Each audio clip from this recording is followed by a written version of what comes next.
we have to pass the bill so that you can find out what is in it. What? If you like your doctor, you will be able to keep your doctor. What difference at this point does it make? Doesn't make sense.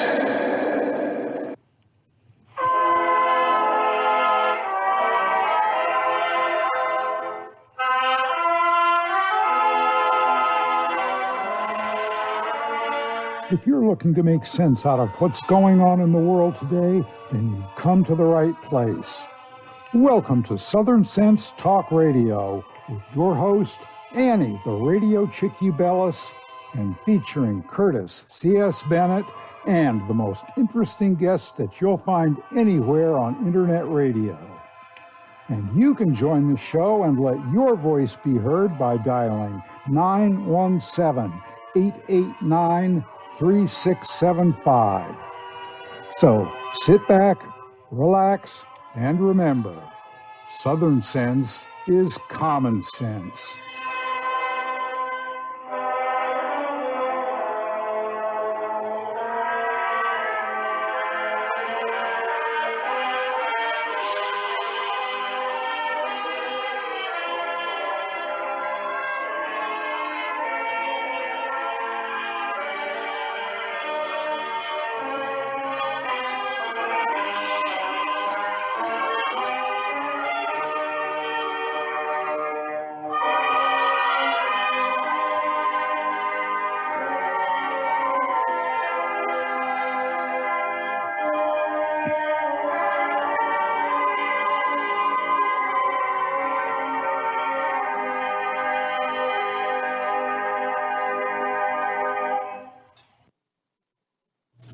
Friends, the entire world is experiencing food shortages. Supply chain breakdowns continue to have a domino effect on everything, especially food production. Farmers can't plant as many crops now because of fertilizer shortages, forced regulations, and of course, high fuel prices. This will cause more painful food shortages when we run out of the food we're eating now. You know, food takes time to grow. So when farmers don't plant, well, months later, we don't eat. That's why you need to prepare for an increasing number of food shortages. And the best way is to invest in Ready Hour emergency food from My Patriot Supply. It's a perfect hedge against skyrocketing prices and shortages. Right now, save $50 on a 4-week food kit from My Patriot Supply. Go to preparewithSouthernSense.com and get your $50 savings on a 4-week emergency food kits that average over 2,000 calories per day. That's preparewithSouthernSense.com. Those who know what's coming are getting prepared now. Well, if you don't want to type in that whole big thing saying preparewithSouthernSense.com and you're on my website, which is Southern Sense, put a dash in the middle, Southern-Sense, as in commonsense.com, you can easily click on My Patriot Supply and go directly to the website and get your $50 savings. As I'm telling you now, those who know what's coming are getting prepared right now. And shouldn't you? Prepare with Southern-Sense.com. That's Southern-Sense.com. Click on My Patriot Supply. Do it now. All right, and welcome back to another adventure here on Blog Talk Radio with Southern Sense. Also live on iTunes, Stitcher, Spreaker, YouTube. Yes, back on YouTube. Just click for Southern Sense. Go to our main webpage, Southern Sense, put a dash in the middle, Southern-Sense.com. You can watch us on the video or just simply listen to us up on Spreaker, iTunes, iHeart. Oh, you name it. There's half a dozen places we're on out there. I'm your hostess with the least mostest, the Radio Chick-A-Dee, Annie, along with my deplorable co-host, Curtis C.S. Bennett. Good afternoon, Curtis.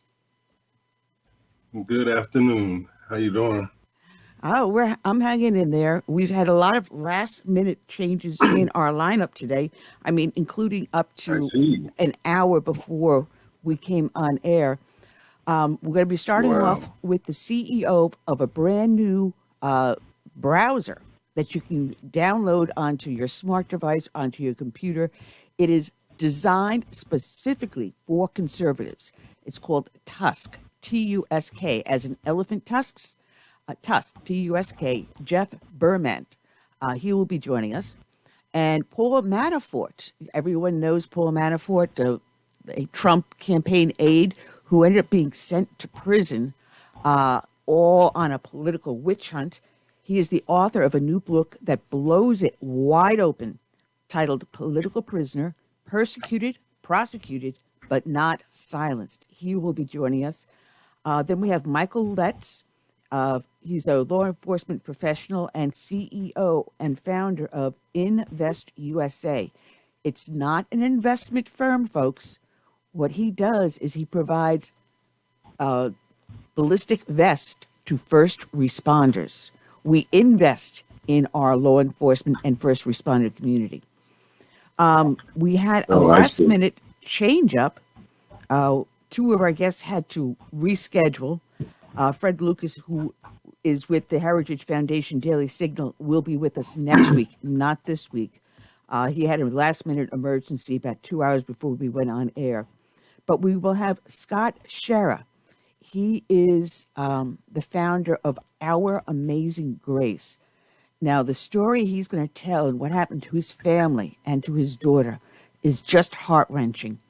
So he will top off the rest of the show today. So we've got ourselves a big, heavy lineup here, Curtis, and a lot to do today. A lot to do. Yeah. I just want to know if this free speech-based browser, is it more like Twitter, or is it like Facebook, or is it just a search engine? It is a regular web browser.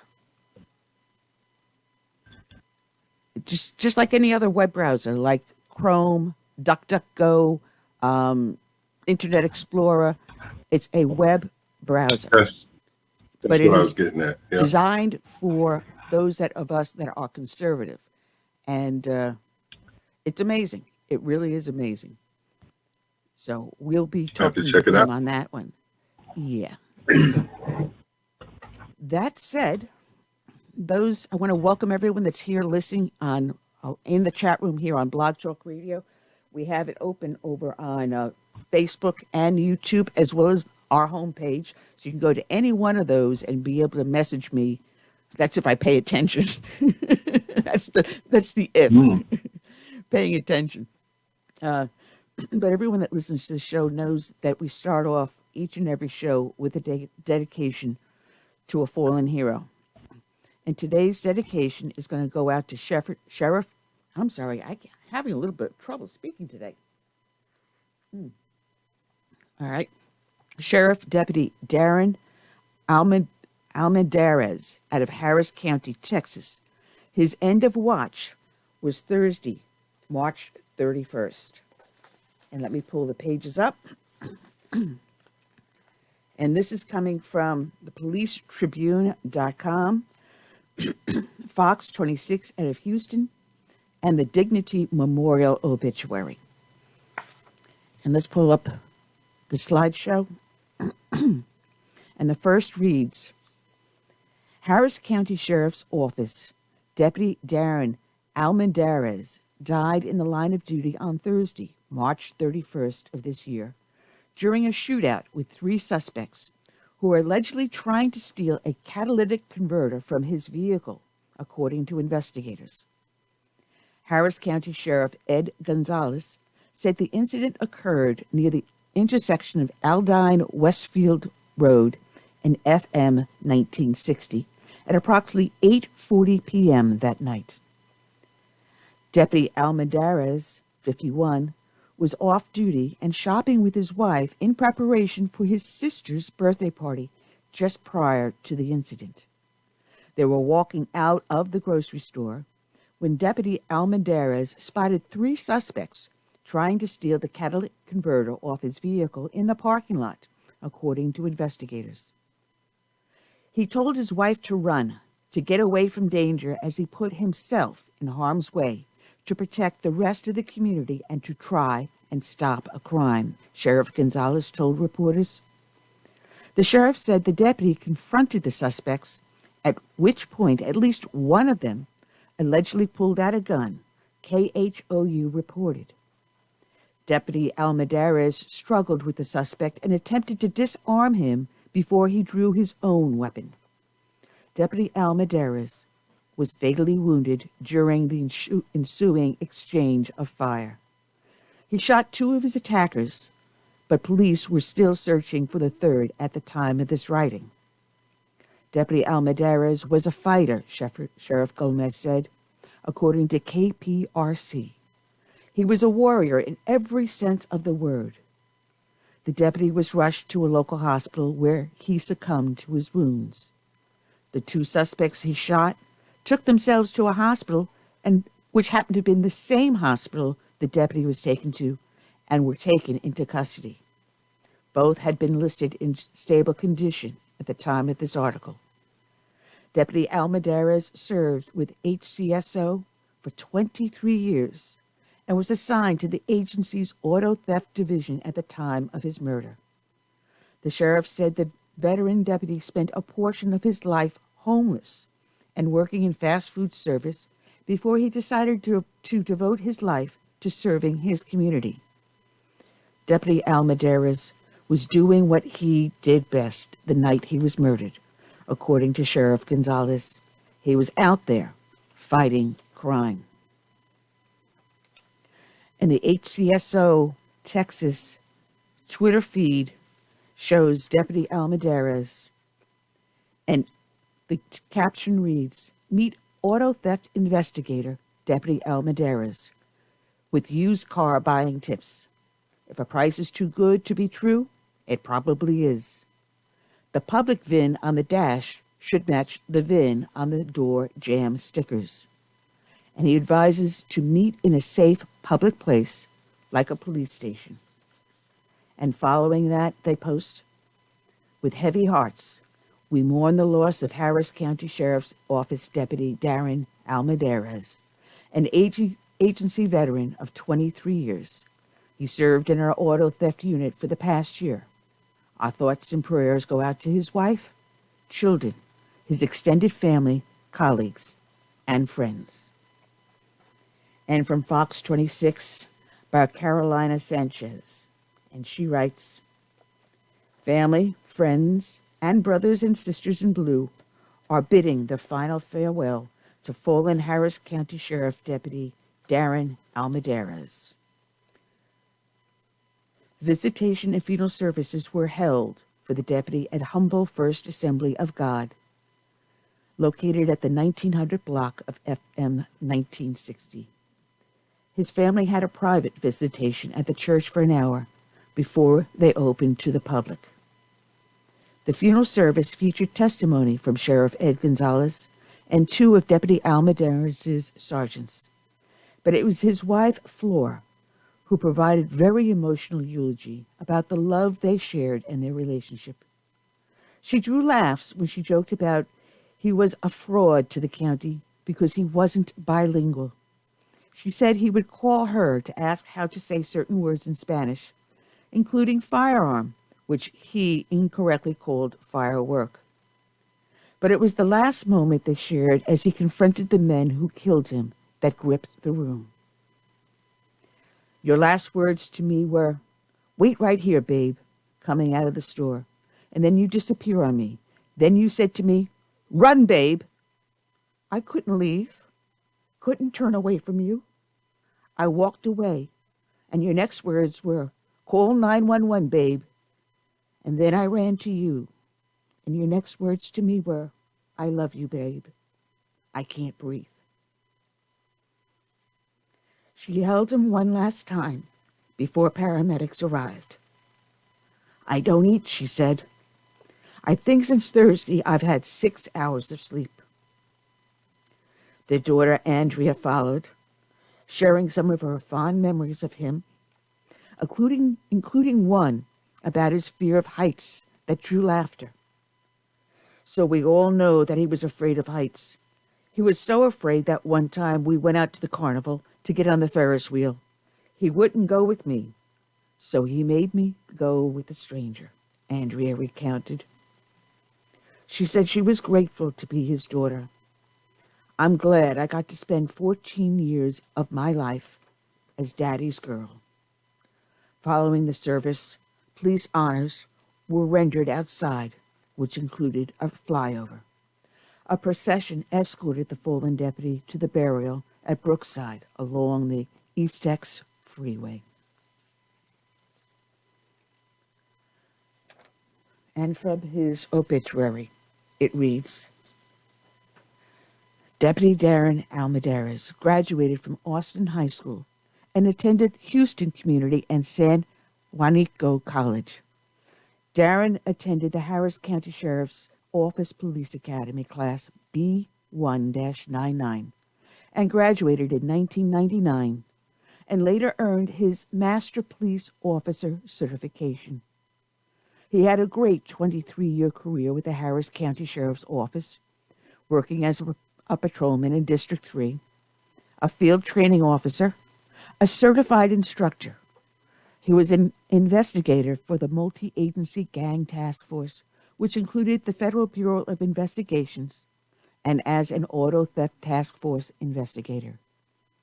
Darren made the ultimate sacrifice, doing the job he loved, serving the citizens of Harris County and protecting his family.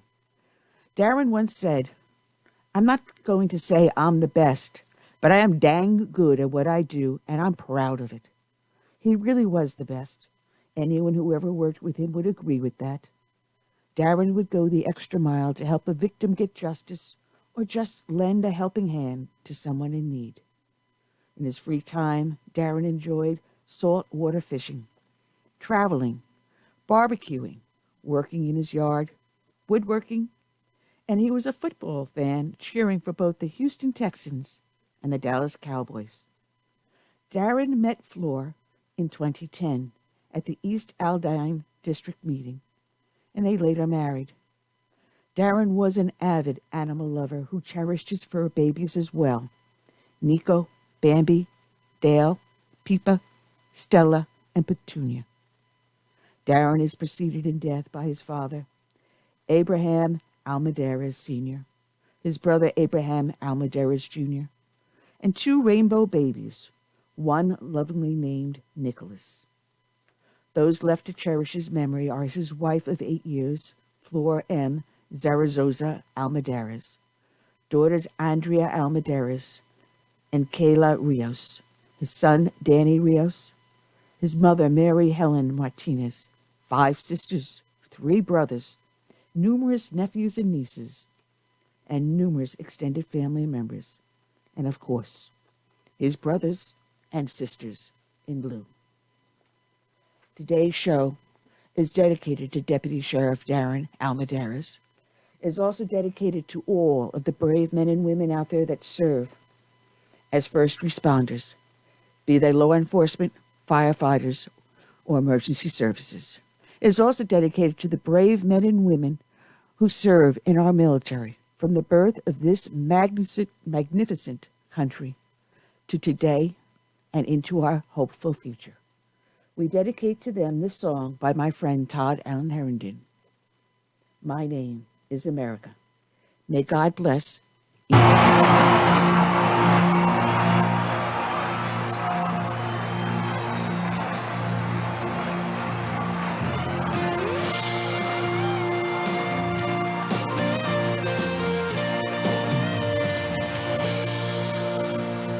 Born in the grip of oppression, I fought for my liberty. I paid with the blood of my people. Freedom has never been free. Now my door's always open to dreamers and friends. When I'm attacked, I protect and defend, because my name is America. I stand My name is America. Don't tread on me. I cannot be broken. I cannot be shamed. If you hurt me, I'll get stronger, and I'll rise up from the flames, and I'll always stand proud and free. I'm America, don't tread on me. America is my name. My strength was not taken from others. Others gave it to me. They believe in the virtues I stand for. My respect for humanity. Now I'm challenged by tyrants who envy my power, but their vicious deeds become my finest hour. Because my name is America, I stand proud and free. My name is America. Don't tread on me. I cannot be broken. I cannot be shamed. If you hurt me, I'll get stronger, and I'll rise up from the flames, and I'll always stand proud and free.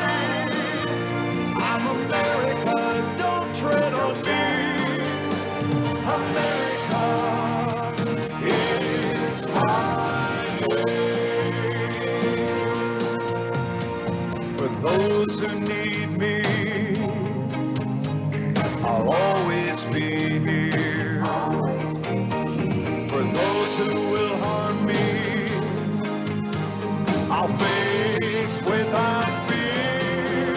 But I'll always stay proud and free.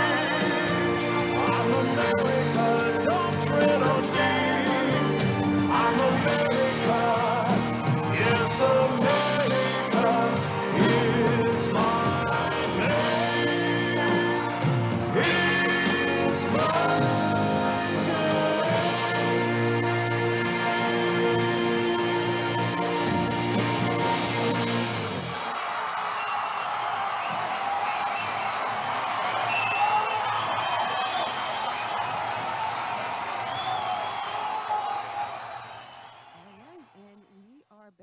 You're listening to Southern Sense live on Blog Talk Radio, SHR Media, Global Enlightenment Radio, iTunes, Stitcher, Spreaker, YouTube, Facebook, iHeart. Oh, good Lord. I don't even know half the places I'm in. Just go to the name of the show, put a dash in the middle, southern-sense.com. I'm your hostess with the least mostest, Annie, the Radio Chick-A-Dee. So howdy, along with Curtis, my deplorable co-host. Oh, Curtis, this is going to be one of those days. Just put a fork in it. Just I'm done. Put a fork in me. I'm done. Oh, Curtis, it helps if you unmute yourself. Let's get Curtis unmuted. Hello, Curtis. Oh. You did an Annie. Yeah. I'm telling you what I had to do was I had to log off and log back in so I can get the chat rooms. I got that back, fortunately. So I didn't have it initially. But I wanted to be able to communicate with our chat room pals. Yeah. Well, to let people know that if they had read the description yesterday, they'll see it's a little bit different today. We had a couple little changeovers. We were supposed to have Craig Huey on. For some reason, he backed out last minute. And then Fred Lucas from the Heritage Foundation, last minute today, had an emergency that he had to back out. He will be with us next week. That we do know for sure. He is scheduled to be our Heritage guest next week. And next week, we'll have Mark Tapscott back with us also.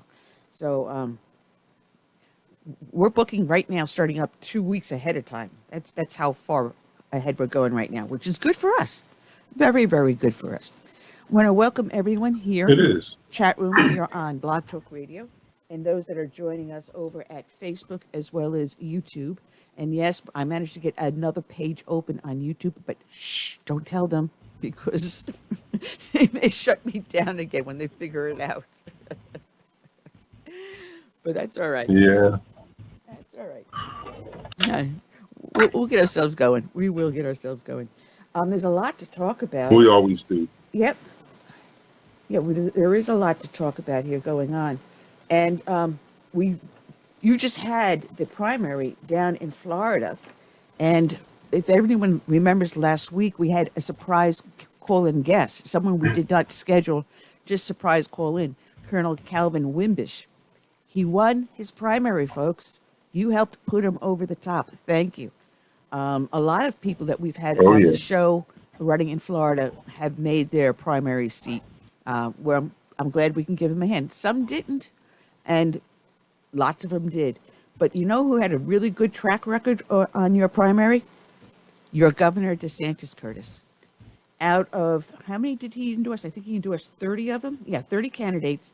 And out of the 30, 21 of those candidates won. 4 will be in runoff races, but 5 did lose. Wow. So you have another 4 possible. Wow. Bring that win up to 25 possible. And it's a possibility of so 25 out of 30. He has coattails. People can ride in on, like Trump. Yeah, that's good. Yep. That's good. Yeah, sadly we were in the news for another event here in Florida. Matter of fact, in the city that I live in, Alakan, we had a 61-year-old postal worker that got mauled to death by some pit bulls. Her postal truck broke down, and I don't think she was in an area where she had good signal, so she tried to walk, I guess, to get a good signal, was attacked. So just go to shows, you may wake up and leave the house that day, but doesn't mean you're coming home, And we have to all be, vigilant, especially in areas where people may have, I don't want to call them exotic dogs, but dangerous dogs and things like that, But that was a sad thing that happened here. Well, you should always be aware of wherever you are. And it's funny because a lot of us, especially if you're walking with a smart device in your hand, you're so busy with your head down on your smart device, you're not aware of your surroundings. That makes you a perfect target for someone. So, folks, if you're walking into the grocery store, going to your car, or just whatever, leave the smart device in your pocket.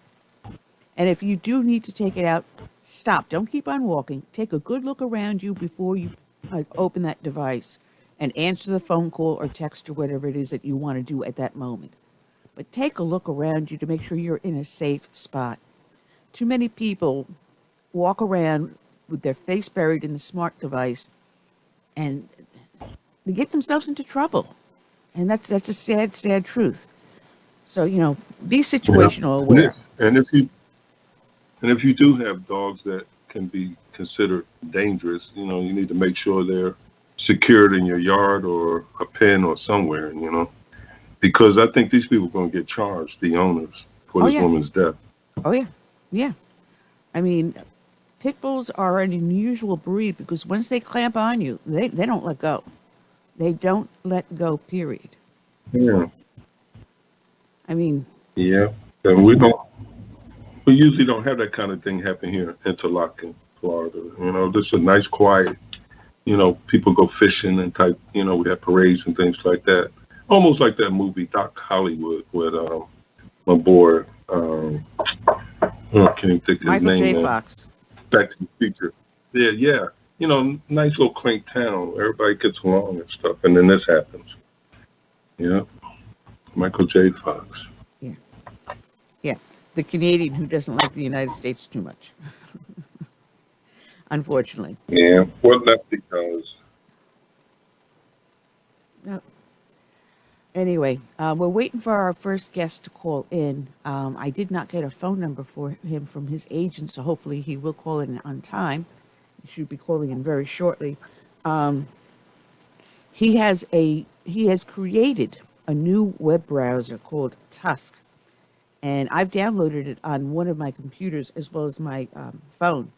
and it's designed specifically for conservatives. So a lot of sites, if you try to search for them, like in, say, for example, Chrome or Google or something like that, they won't come up at the top of the list. They usually come up at the very, very bottom after you scroll through several pages. So if you're looking for One American News or Fox or Newsmax or something like that, it won't be at the top of your search engine. But on TUSK, yes, it will be. It will be. Yeah, it won't be buried on page 99. So if you want your information to come that is conservative news, that is actually fact-based news, not like CNN or MSNBC or Yahoo or MSN, you want real, true news that you can sink your teeth into. TUSK seems to be the web browser to use. So a number of years ago, I switched over to DuckDuckGo because it helps protect your privacy. A lot of people have. But DuckDuckGo also does restrict their search engine. And a lot of times I have to go to something else to find what I'm looking for. So even that, That's true. Even that, it restricts you. So we're waiting for our guests to call in the interim. But there is a little good news here. And this was from Zach Budrick on thehill.com. And it looks like a Louisiana judge issued a permanent injunction against the Biden administration's moratorium on new oil and gas leasing on federal lands. He did this last Thursday night. This was done actually back in April, and this is something that no one's talking about. And so what does that mean? Well, there were 13 states that sued over the order, the Biden administration order, and it included Alabama, Alaska, Arkansas, Georgia, Louisiana, Mississippi, Missouri, Montana, Nebraska, Oklahoma, Texas, Utah, and West Virginia. All right. Y'all go. So basically, they said the Mineral Leasing Act and Outer Continental Shelf Lands Act, the only people that can pull that is Congress. The president cannot, by executive order, pull those leases. Only Congress has the authority to do that. So it looks like, bit by bit, court case by court case, we're starting to pull our constitutional rights back and begin to limit government once again. So does that impact the pipeline that he blocked? Or that's a separate, issue? That is a separate issue. Yeah. Okay. Yeah. So now all we have to do is get the courts involved in letting Biden know he's not a dictator. He can't just broadly, forgive everybody's student loan. What's that all about? Oh, that we're going to be talking a little bit later on about that. Yeah. If you forgive some student loans and not all, how do you then turn around and explain that to people that worked hard, did the right thing, worked 2 jobs at times, paid their loans back? How do you justify that? Are they going to get reimbursed? No. No, not at all. I'm trying to see if I can get our guest, his agent, to find out what's going on, because I don't see our guest. Okay, well, I'll talk a little bit.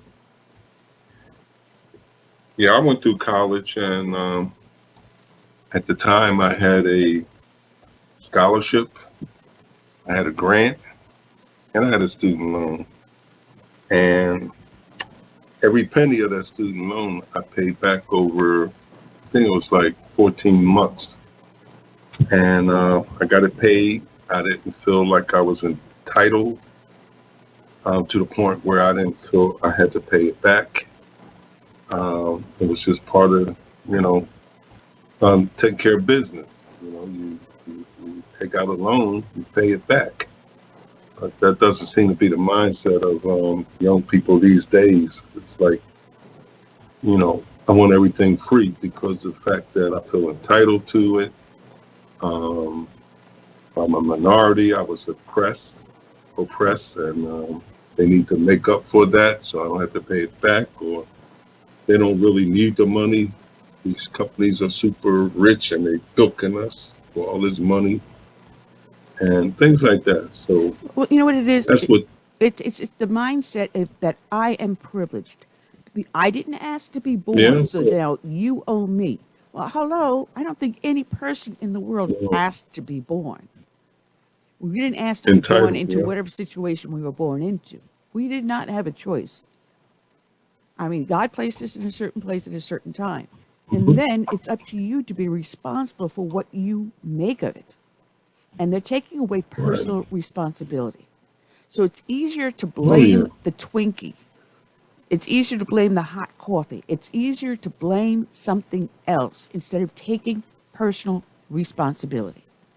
And that's the difference. I mean, there's a lot of people out there that were responsible. Now, I didn't take out a loan to go to college.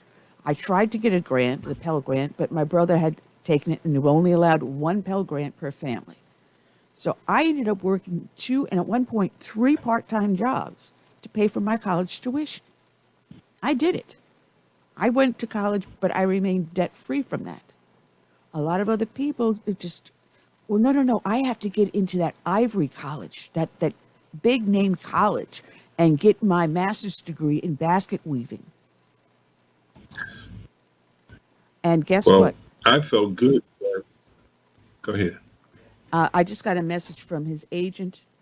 All right, our guest, Jeffrey Bermant, has COVID, unfortunately. Our prayers go out to him. They felt that he was going to be well enough to be on the show today, and obviously he's had a bit of a relapse. So our prayers go out to him. So unfortunately, it's a fact of life. Oh, yeah. But what I was going to say is I felt good having paid, my loan back. I did my civic duty, and I was, obligated to do so, and rightfully so. What ticks me off about today's generation, some of these kids go to college for 6 months and then they drop out and still want somebody to pay their loan back. They don't even get an education. And I don't think that's right either. No. Well, how do you determine whose loan you're going to pay? They're paying back some of them. So how do you make that determination? I mean, and again, what do you do for the person that worked hard, was responsible, paid their loan back? What do you do with them? How do you explain that it's okay for someone who's too lazy to work to repay the loan to someone who's worked hard? They're not looking at that. They're looking at class, level, and race, the color of your skin. And that's how they go about things on the left. Doesn't that violate the Civil Rights Act? Where we're all supposed to be treated You would think so. irregardless of race, religion, gender? Under the Civil Rights Act, isn't that illegal to do, to determine based upon someone's race or gender or ethnicity? Yeah. But they'll tell you there are exceptions. We have to make up for slavery or something like that, the economic environment they were raised in. Some victim type excuse. I mean, they're going to find an excuse for anything. What this administration is doing is tearing the country apart. They're pitting one group of people against everyone else. If you can make a victim, you make yourself a voter, and you get yourself elected forever. Now, there was something up on Newsmax last night. There was a gentleman who confronted Elizabeth Warren at an event And he was upset, visibly upset. And he said, listen, I took out a student loan, but I worked 2 jobs. I worked real hard. I raised a family while I worked 2 jobs to pay back my student loan. What do you say to me? What do you say to someone like me that did the right thing, was responsible? What do you say to me? And she had no answer for him. She had absolutely no answer for him. And that man was visibly upset. Yeah, they get tongue-tied and speechless when you ask them rational questions expecting a rational response. No.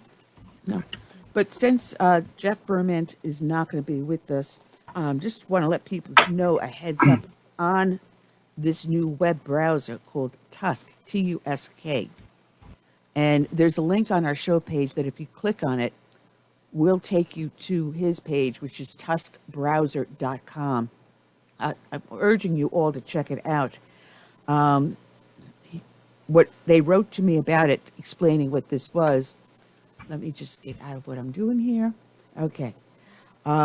Many Americans feel that the Department of Justice is being used as a political weapon, with the raid being ordered by a partisan individual who has a personal axe to grind, while at the same time not investigating serious crimes that may have been committed by Democrats like Hunter Biden or Hillary Clinton, etc.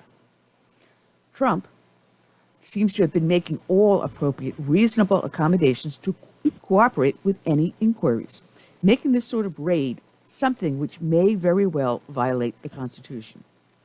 Many mainstream media outlets may give a biased and inaccurate depiction of these events, meaning it is important that reliable sources of news are not unfindable for many people who are seeking answers. Unlike other browsers, TUSK is the first one ever to have zero censorship. People are able to prioritize the conservative or other news they want to see and obtain the information they seek without interference.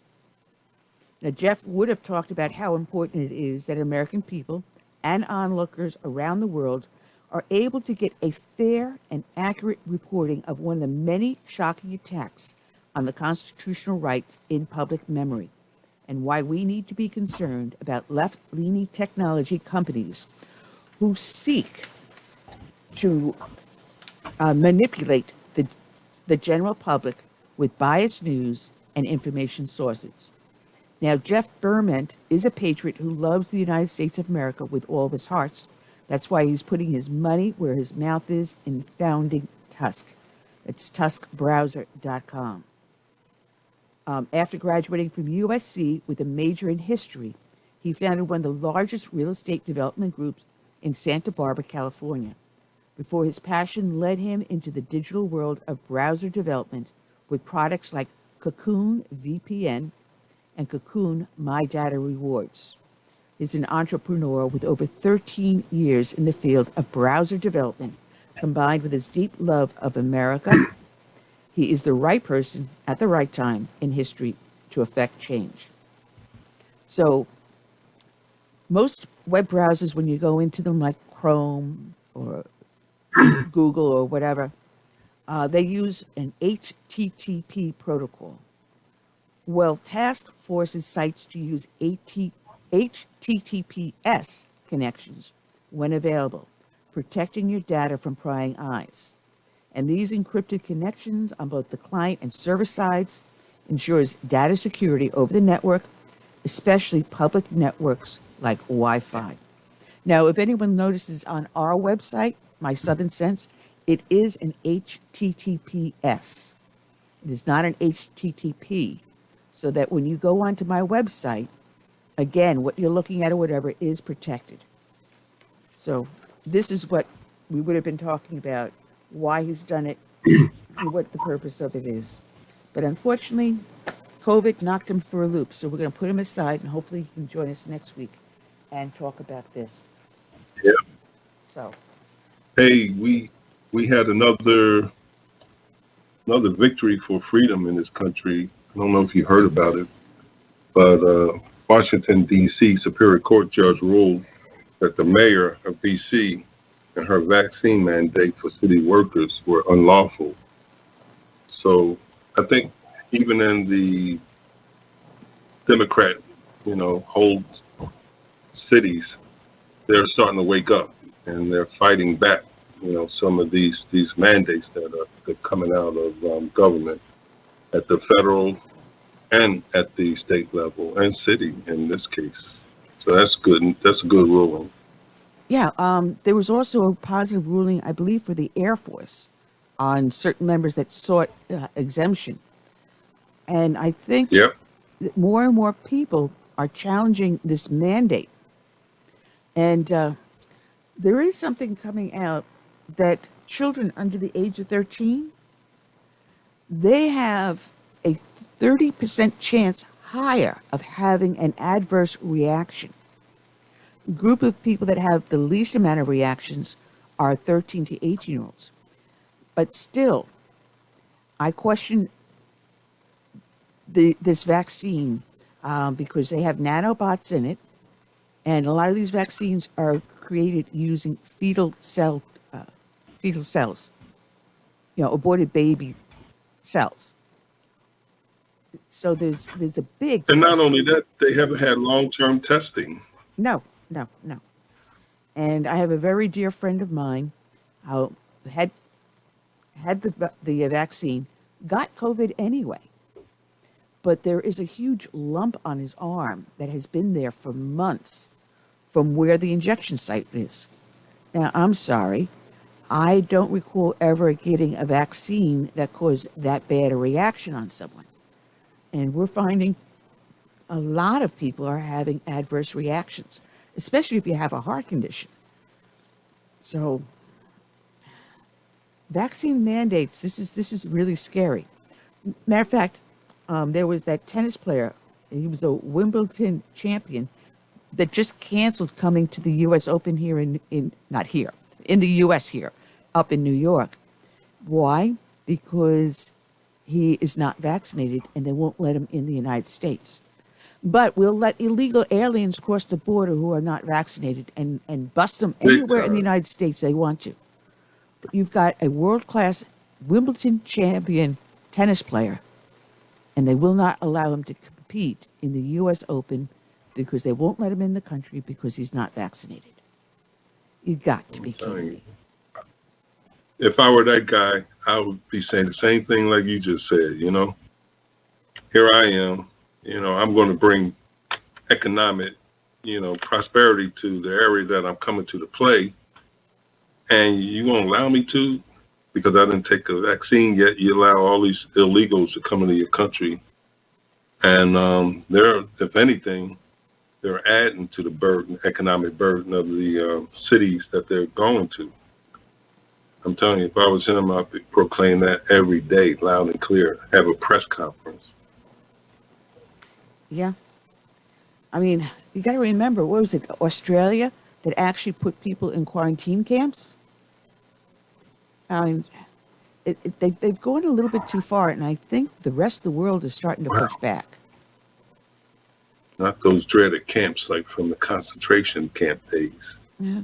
It's just like the world's getting back to that. Well, we will have a guest later on in the show, Scott Schara, and we'll be discussing a lot of that with him. So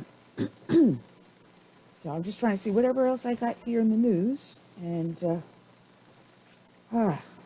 it's a shame that we're having problems with getting guests today. But hey, defecation occurs. One of the things we wanted to talk about with Fred Lucas was about this huge Inflation Reduction Act, which has green energy subsidies and healthcare programs which nearly double the size of the IRS. Now, we talked about this last week.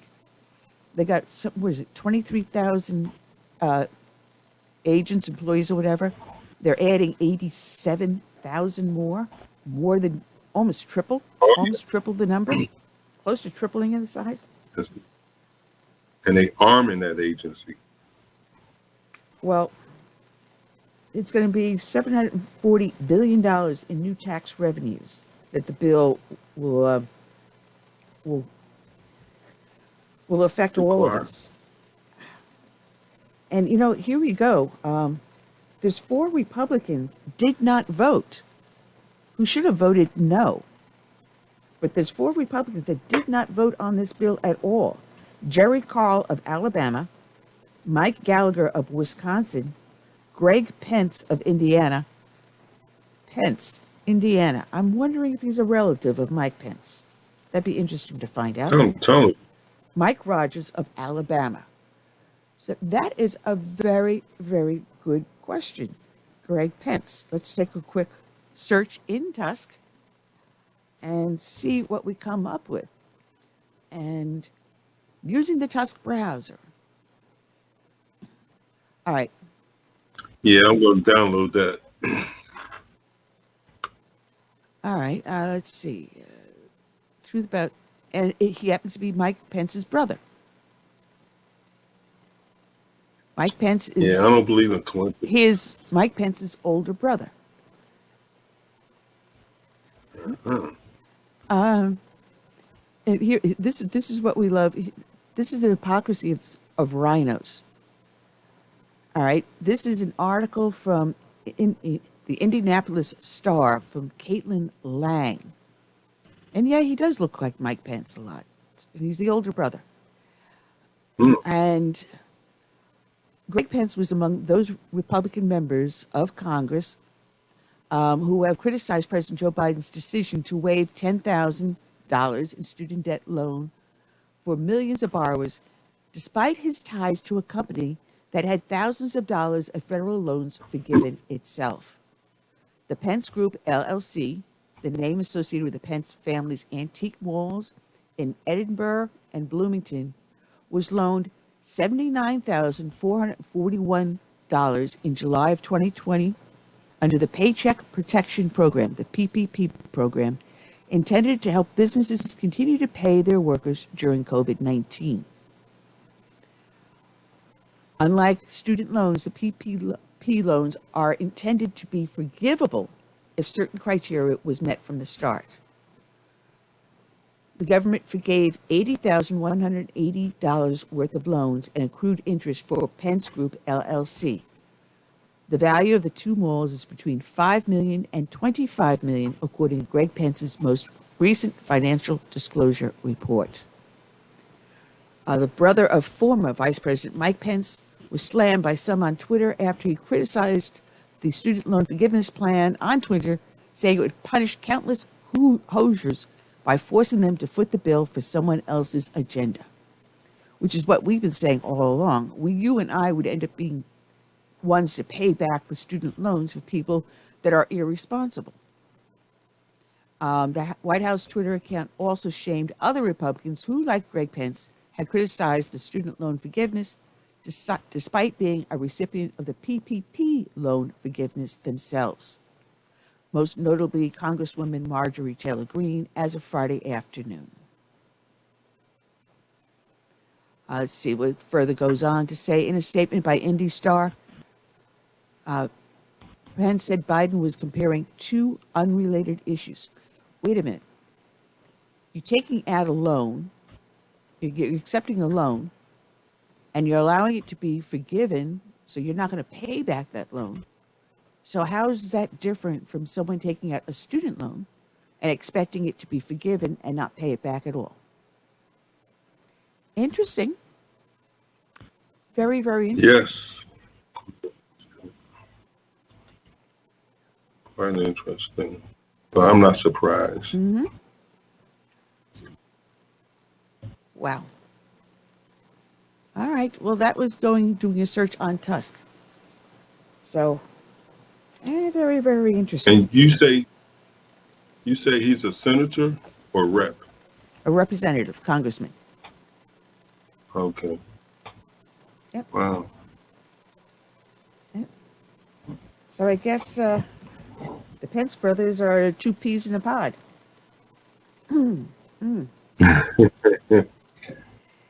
Well. Yeah, I would say so. Yeah. There's a little bit of hypocrisy here. All right. I'm going to be calling our guest here soon.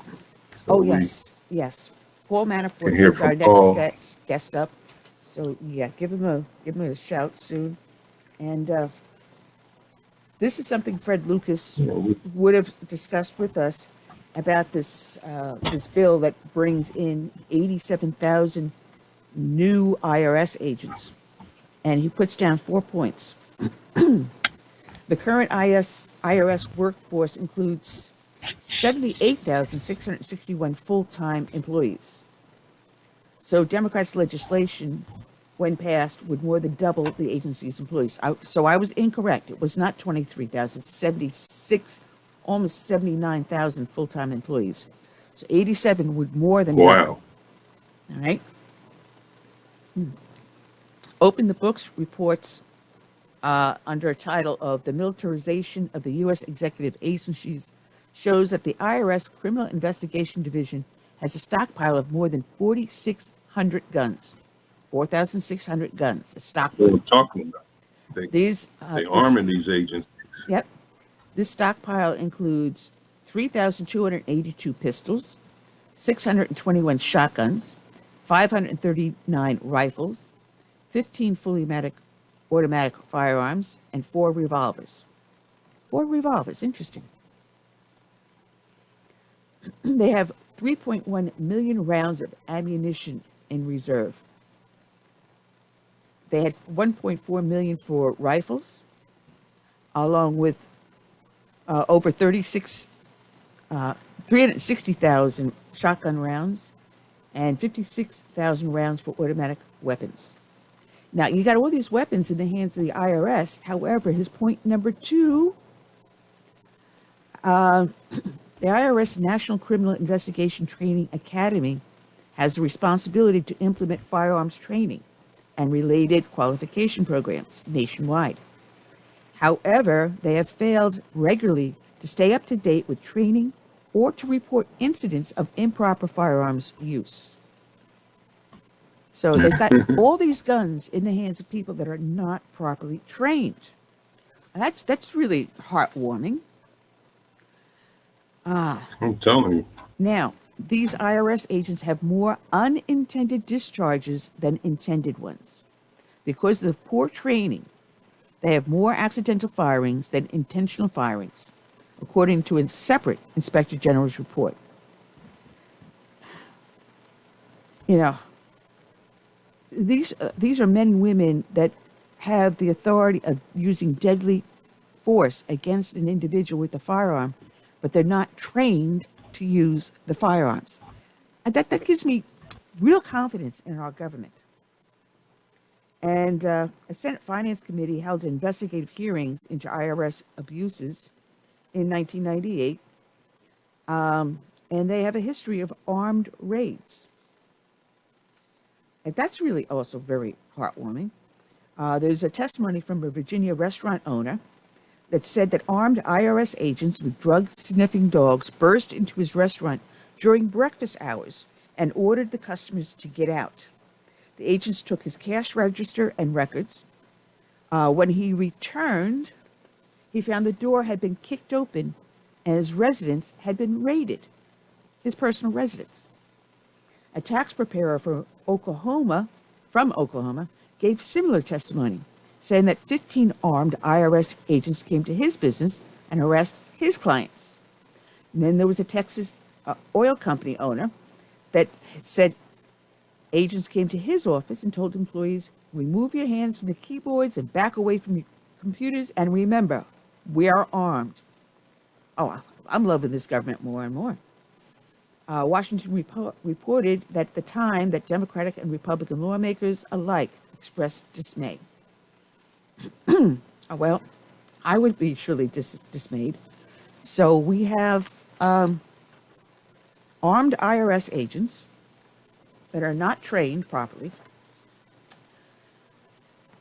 being increased by almost 50%, by more than 50%, by this new Inflation Reduction Act that does nothing to reduce inflation, and they're armed to the teeth and coming to a home right near you. I am really, really, really thrilled about this one. And Curtis is attempting to get our next guest in on the line, and hopefully he's successful here. Just pardon me, my throat is going a little sore. I'm doing a radio show and I'm losing my voice. So, folks, this is what we got going on for today. Unbelievable. So hopefully we're going to have our next guest coming in very shortly. So, Curtis, let me know if he is here, and we will be happy to bring him up. And Curtis can do this. Now, I don't know if many of you get the Newsmax magazine, but if you subscribe to Newsmax, get their magazine. There is an interesting article by Selena Zito, and this is in the August edition. It's under Back Talk, which she writes that under the Biden administration, our social fabric is unraveling. And she writes, law-abiding citizens in this neighborhood, meaning the one that she's in, which is, I believe, in Baltimore. She writes, black and white say they don't understand whether peace of mind, quality of life, safety, and respect and dignity have to be sacrificed so that clever Democratic machine politicians can continue to ignore the massive drug problem nearby. She writes, the political class does nothing. It allows massive flow of people across the border with many crossers tied to cartels. President Joe Biden has weakened the actions of police forces across the country and attempted to address the drug crisis by emphasizing harm reduction. Criminals know that the consequences of their actions are no longer what they used to be. President Joe Biden, let's see what else she writes here. The result of this is systematic killing of American spirit, not just in the neighborhood, but in cities, neighborhoods, and suburbs across the country. It changes how people socialize, send their children to school, and view government institutions and politics. This ugly reality will affect the elections this fall, probably far more than the political class understands. Why? Because they never take the time to walk down a street like Cedar Avenue and ask how it is going. More importantly, they take for granted that they will always have voters they have always had, never realizing that most people have a breaking point.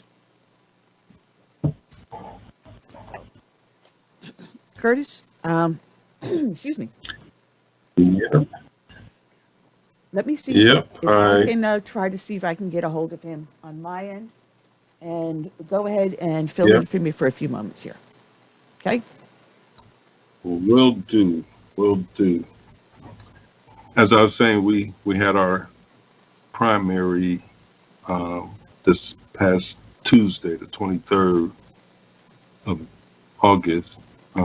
We had 2 weeks of early voting, and could you believe the last day there were people still coming in who were coming in like 2 minutes before we were to close. Some people came after. And it's like, wow, back in the day when I was growing up in Philadelphia, there was one day and one day only to vote. And I mean, if you stood in a line that was 3 blocks long, you just had to do it. Now you have early voting and people still wait to the last minute to come to vote. So I don't know what to say about our society today. Most people took it as a civic duty to perform, and they took pride in it. Now we get like maybe 30% turnout or something like that, and you have to wonder, how can we go on like this with 30% of the citizenry being interested in who we put in office? And I bet it's the other 70% that's always complaining, but they don't go out and vote or get involved in politics. So, I mean, we have to work with what we have to work with. So I'm really looking forward to November so we can take back the House and the Senate and at least slow down some of these policies that are coming out of Washington. I'm not too too concerned about the executive orders because they don't really have any legal teeth. They're not really binding. The next president can change it. But the stuff that's coming through Congress, we have to slow it down if we can't stop it. And then we'll deal with it in 2024 when we reelect Trump or whoever is going to follow suit. And that's what I'm looking forward to because, like most Americans, we're tired of going to the grocery store and you come out with 3 items that you pay $10 for, and the gas is like triple what it was the last day Trump left office. And you just don't have a lot of choices, and there's constant attacks on our liberties and freedoms every day. They seem to be shrinking, and like I said, by the day. But thankfully, as I noted earlier with Annie, we're going to court. And I believe that a lot of these judges that Trump appointed at the federal level are the ones that can ring in some of these unlawful and unconstitutional policies that's coming out of the Democrat wing of Congress and those rhinos who support it. So we need to stay positive and vigilant. I mean, that's the only way I know how to go forward in life.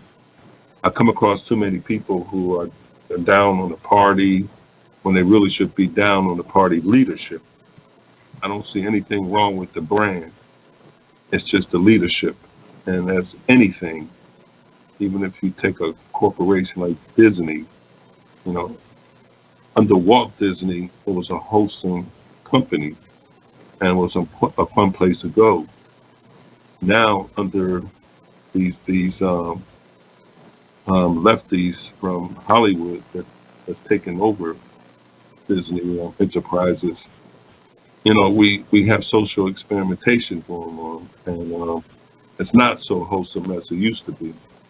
So do we blame the Disney brand, or do we blame those who head it? Because just like in Washington, there's nothing wrong with our republic. It's the leadership that's presiding over it. So we have I don't even like to call this guy president, but we have a guy in the White House, and the world opinion of the United States under this guy is that we're a laughing stock. We're weak. So do we throw away our country? No. We change leadership, and we get somebody in there that they respect and fear to an extent, and that will bring us back to world prominence as a leader of democracy and freedom. Are you back, Annie? Yeah, I'm back. I'm sorry. I just tried calling, no success. I just got a dead line. There was not even a dial tone. Excuse me. So I sent a text to him and to his agent to see if maybe he can call in before we're done with this segment. But I really did want to talk to him because his book is interesting. It really breaks wide open everything that was going with the Russian hoax. The Ukraine opens a lot of this stuff wide open. I don't know why I'm losing my voice today, so pardon me. Yeah, I was kind of like that at the beginning of the show. I went to talk, and it's like, Well, I had to mute. there's a lot of stuff. Drink of water. One of the things I wanted to talk to him about was about the Mar-a-Lago raid, because there's a lot of stuff that's coming out about that one. And Trump aides think that maybe there was a family member that informed the DOJ of where specific things were in the Mar-a-Lago, because they went looking for a specific leather-bound case. Now, only a family member, it appears, would know where this case is. And ironically, a Trump family member? Yeah. Ironically, the person who I think is the blabbermouth, the whistleblower, is pointing the finger at Jared Kushner. Now, we've seen how Jared Kushner has been a trusted advisor to President Trump and has helped him in many ways rather than hurt him. But this other family member has gone out of her way to hurt him, and that is Mary Trump. I'm just my sense of feeling that maybe she might be the whistleblower. And to take the suspicion off of herself, she's pointing the finger at someone else. Very interesting. A lot of things are coming out every single day about this Mar-a-Lago raid. Well, it's my understanding that 12 o'clock today, some judge ordered some things that were, I guess, redacted to be unredacted. I don't know how that went, though, but there was a court order. Well, some of the redaction is remaining. Those are things that have deal with witnesses and law enforcement members. So those names, I can understand having them redacted. That's to be expected. But there were other parts of that they had till 12 noon today to release to the public. So I didn't have a chance to follow up on that. Well, we'll have to do. So it's interesting. Take a look at that. But there's a lot of questions about the constitutionality of this search warrant. And we have a guest later on. That's if we get all of our guests to show up. That we're going to be talking about that, among other things, that is going on in the law enforcement community. But I'm reading some of this stuff. My answer, Bob Hope asked what zombies were all about. There's a famous Bob Hope. I used to play it a lot originally. What the heck the name of that movie was? I can't remember. But he asked, someone asked Bob Hope, "Do you know what a zombie is?" He go, "Oh, you mean a Democrat?" He said that? Oh, man. Yeah, it was a line in the movie. Oh, Bob. Mm-hmm. Yeah. Oh, yeah. Yeah. I think, wasn't he a good friend of Reagan? They're all Hollywood actors. I would assume so. Yeah, I would imagine so. Yeah. Yeah. I met Bob Hope before. I had not had the pleasure. Yeah. No, I had not, but you had. That was what, on one of his USO tours? Mm-hmm. Mm-hmm. He was well known. He was good for that. Very, very good for that. But it looks like we have to see if we can reschedule Paul Manafort. Because he's not. He's also a no-show. Oh, well, we're batting 1,000 here today. Once they raided his home again, second time. Oh, man. Hey, these guys don't quit. No. They do not quit, the Democrats. No, they don't. I mean, they're going for a third impeachment of Trump. If they couldn't impeach him 5 times, they would. Anything to damage him. Yeah. Well, as it turns out,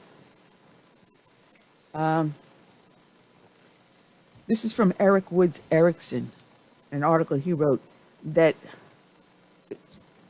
I'm telling you, the things that are coming out now.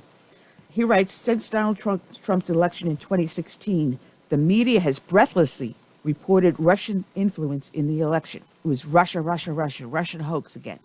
This is one of the reasons why they went after Trump, because the false narrative that was carried as if it was truth, the lies that were spun by the left and by the Russians themselves, they had fun perpetrating this against the Trump administration because they did not want him in because they knew that he would be a powerful president.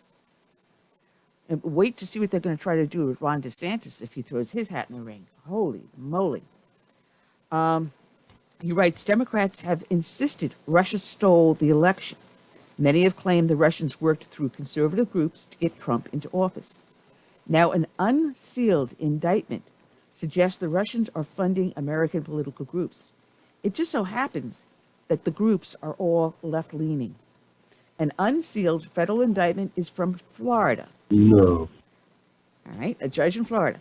It alleges a Russian named Alexander Viktorovich Ivanov had been funding political groups in the United States on behalf of the Russians. According to the indictment, he had the groups publish pro-Russian propaganda, as well as other information designed to cause dissension in the United States and to promote secessionist ideologies. He goes on to write, "Give the media's fury about Trump and Russia, you might be surprised to learn about this indictment." The Atlanta Journal-Constitution, AJC, covered the indictment because one of the groups involved is in Georgia. Understanding the groups involved explains why you have not heard a lot about it on various news outlets or the front pages of Trump-obsessed newspapers. One of the groups is called Black Hammer Party. Described by the AJC as a radical group, the Black Hammer Party advocates murdering police officers and believes a violent overthrow of the United States is necessary. In 2020, the Black Hammer Party claimed it had an alliance with the Proud Boys over the 2020 election and a shared belief it was stolen. As the AJC reports, according to the indictment, Ionov, who lives in Moscow, paid members of the Black Hammer Party to travel to San Francisco in March to protest Facebook's censorship of posts supporting Russia's invasion of Ukraine. The influence went so far as to direct Black Hammer members on the designs of signs for the protests. Another group involved is the Uhuru movement, which is a socialist group in Tampa, Florida. That group has agitated against capitalism, claiming capitalism has been the parasitic to Africa. It is tied to the African People's Socialist Party. It turns out, if the indictment is to be believed, that the Russians really have been funding American political protesters, just like the media said. The only problem is that the groups being funded are black nationalist socialist movements, not Trump supporters. To be sure, it is only a matter of time before we find out the Russians have funded right-wing extremists and environmentalists too. The KGB in the 80s funded environmentalists and anti-nuke peace protesters throughout the West. The tactic is nothing new. The bigger story here is that after years of the media telling us that this was happening, the indictment has not been a national story. Undoubtedly, had the indictment revealed a direct connection from the Russians to the Proud Boys or some clearly Trump-affiliated group, we would never hear the end of it. But like shootings in Chicago, if it involves non-white actors, the media prefers not to make eye contact with it. It is, in fact, not just a political double standard, but a racial one as well. Media bias is often what the media chooses not to cover. The indictment, when unsealed, made news briefly, but has largely been forgotten. Given the nonstop hysteria about Russia and Trump, it is highly likely the media would constantly invoke the Russian connection if the involved groups were Trump supporters. There's another angle to the story that should be considered.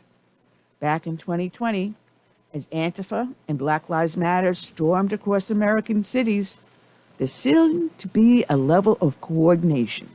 In some pockets of protests, the protesters showed up more organized than local police expected. Rumors began circulating that perhaps some groups were getting organized funding. While dismissed as conspiracy talk, the unsealed indictment sure suggests that this is plausible. What we know for sure are two things. First, the Russians do appear to be funding American political agitators to sow discord and secessionist ideologies. Second, the media would be fully invested in this story as a recurring narrative if the two groups named in the indictment had been on the right side instead of black nationalist movements. This is from Eric Woods Erickson.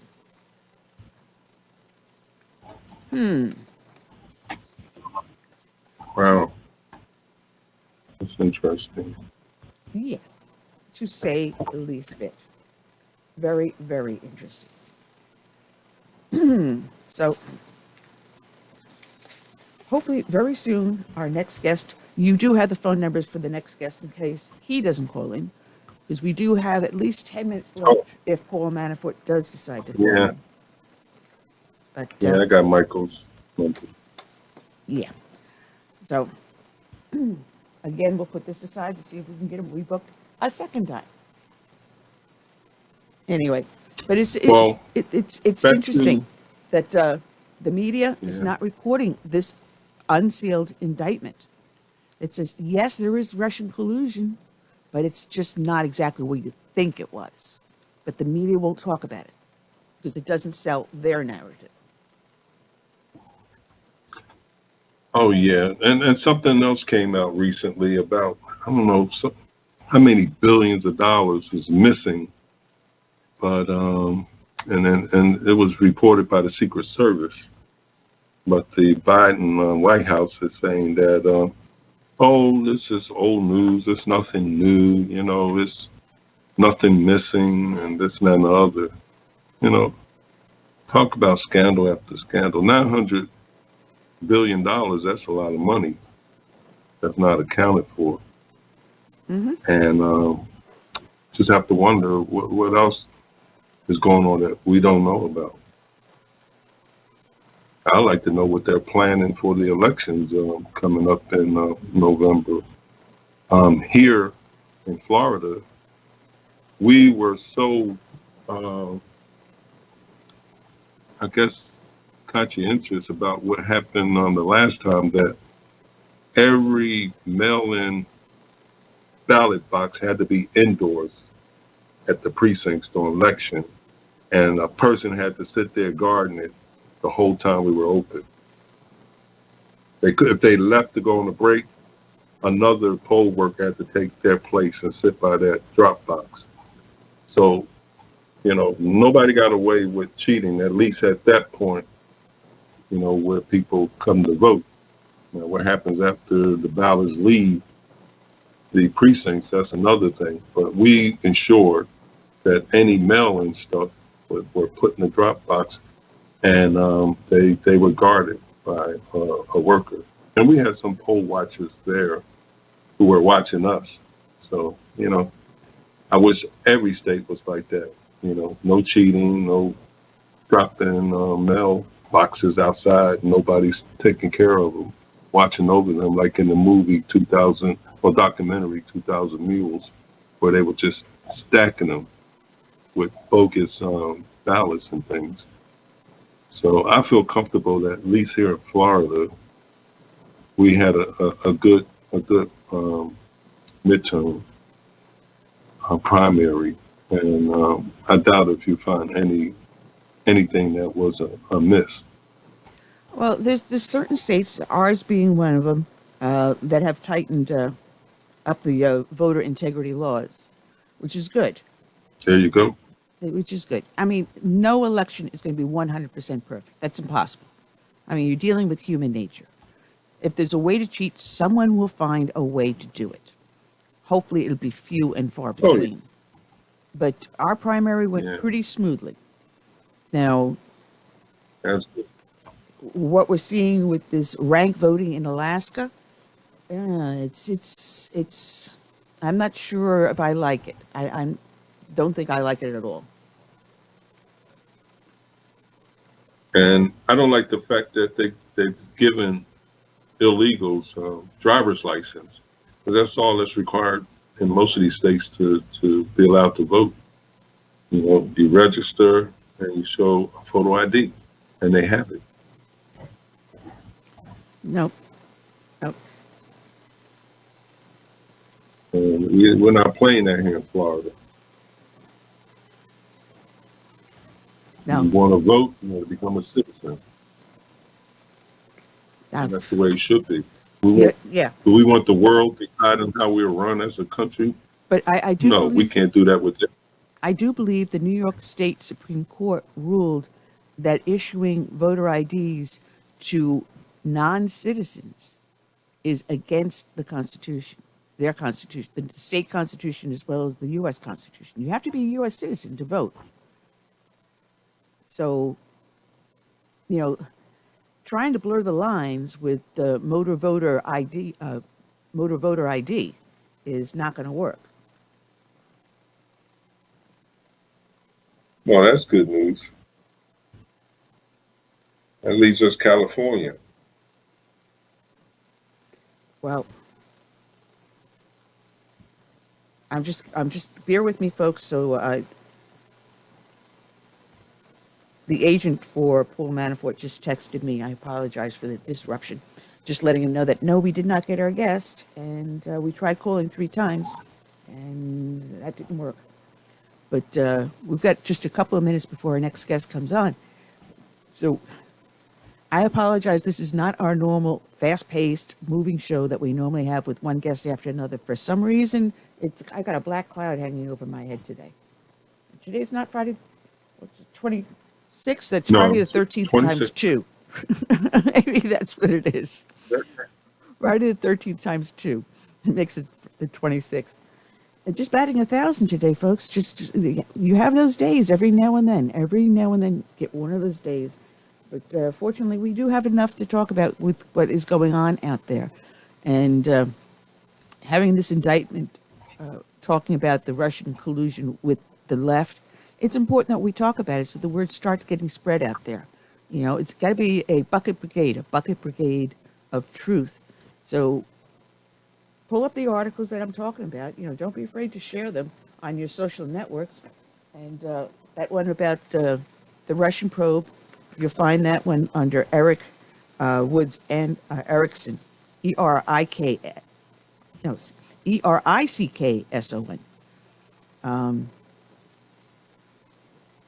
He has this. Where did he put this one in?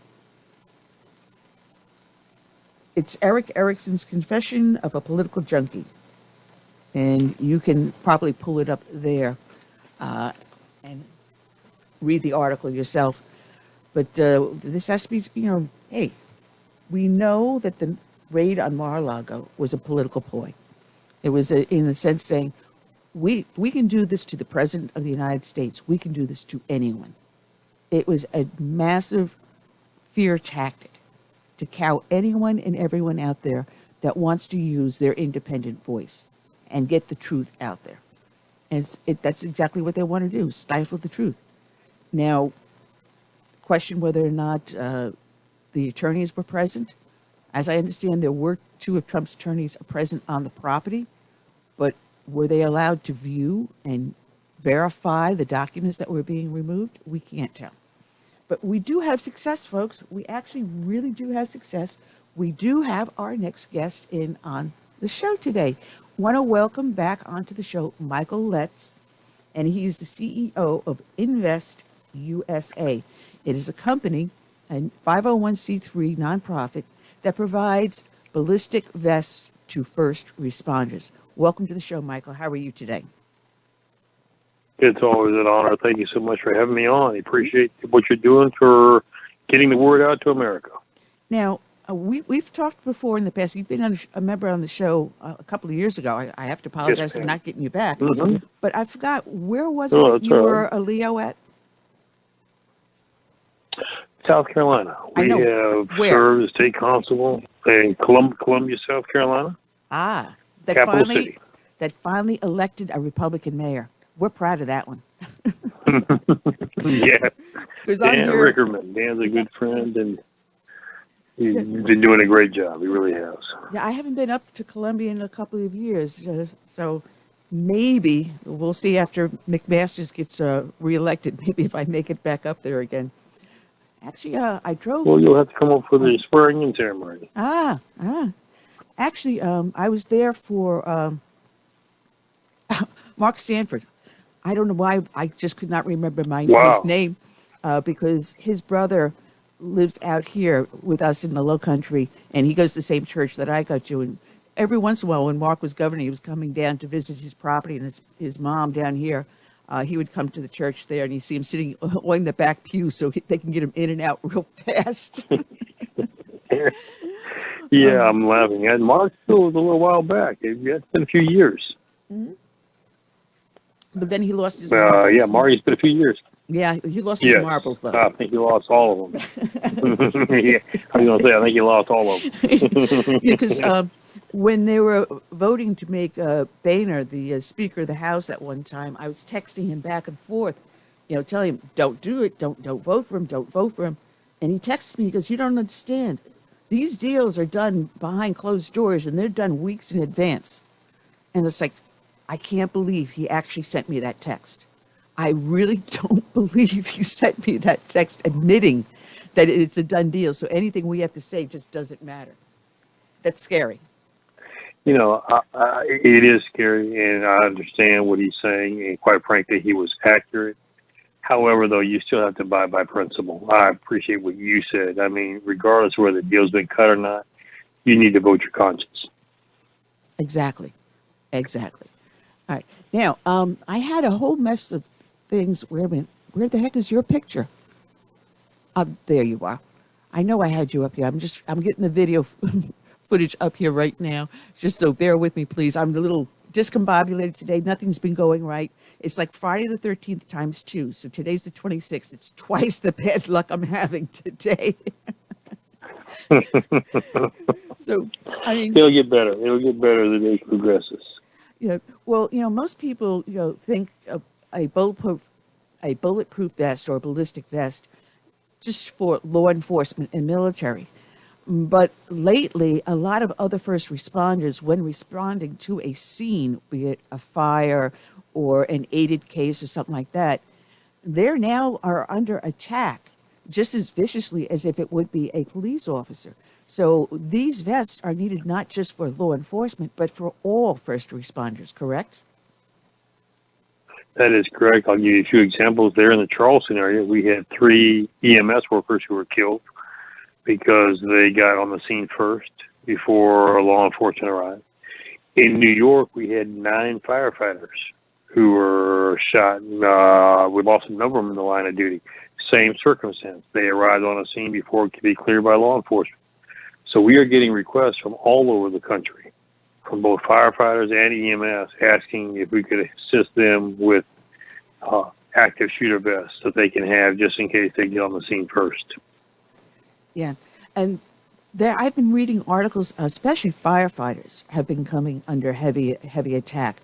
I mean, here they are responding to the scene of a fire, and they're there to save lives, to help rescue people, but yet they're being fired upon, things are being thrown at them.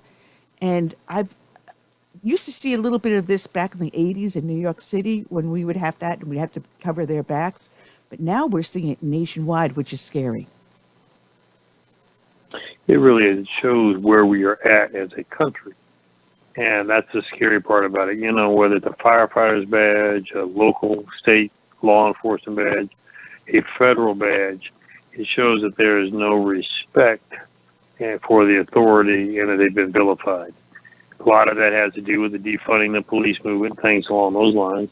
Some of it's brought on by ourselves because of the fact that they have politicized federal agencies. The FBI is just a mess at the moment.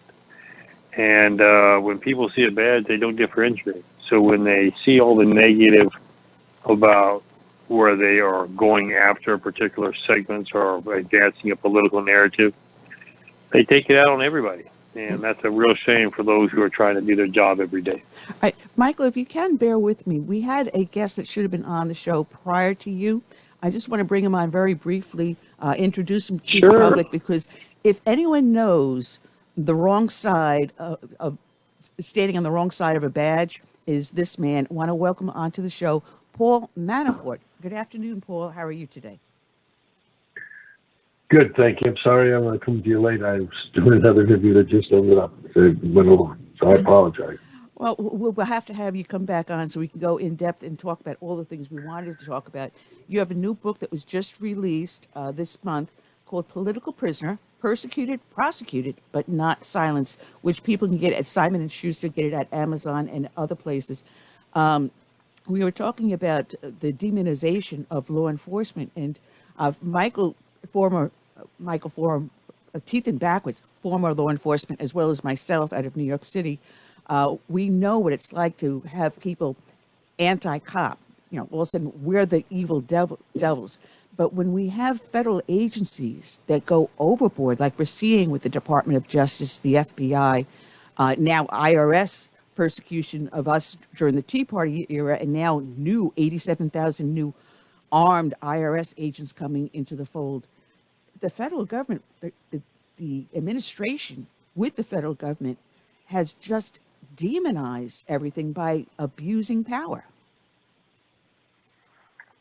Well, that's right. And if you look at it going back to 2016, and again, the FBI was in the middle of it under James Comey, they got involved in political situations with a one-sided view. And consistently, we have found in the upper management of the FBI that they have shown this prejudice in the way they conduct investigations. They won't open up Hunter Biden's laptop, but they'll, dust off, cases that have long since been, put into the dustbin and bring them out because it's against Republicans. And so when the leadership does that, it's incumbent upon the other members of the FBI, for example, to call it out, whether it's through whistleblowing or whatever.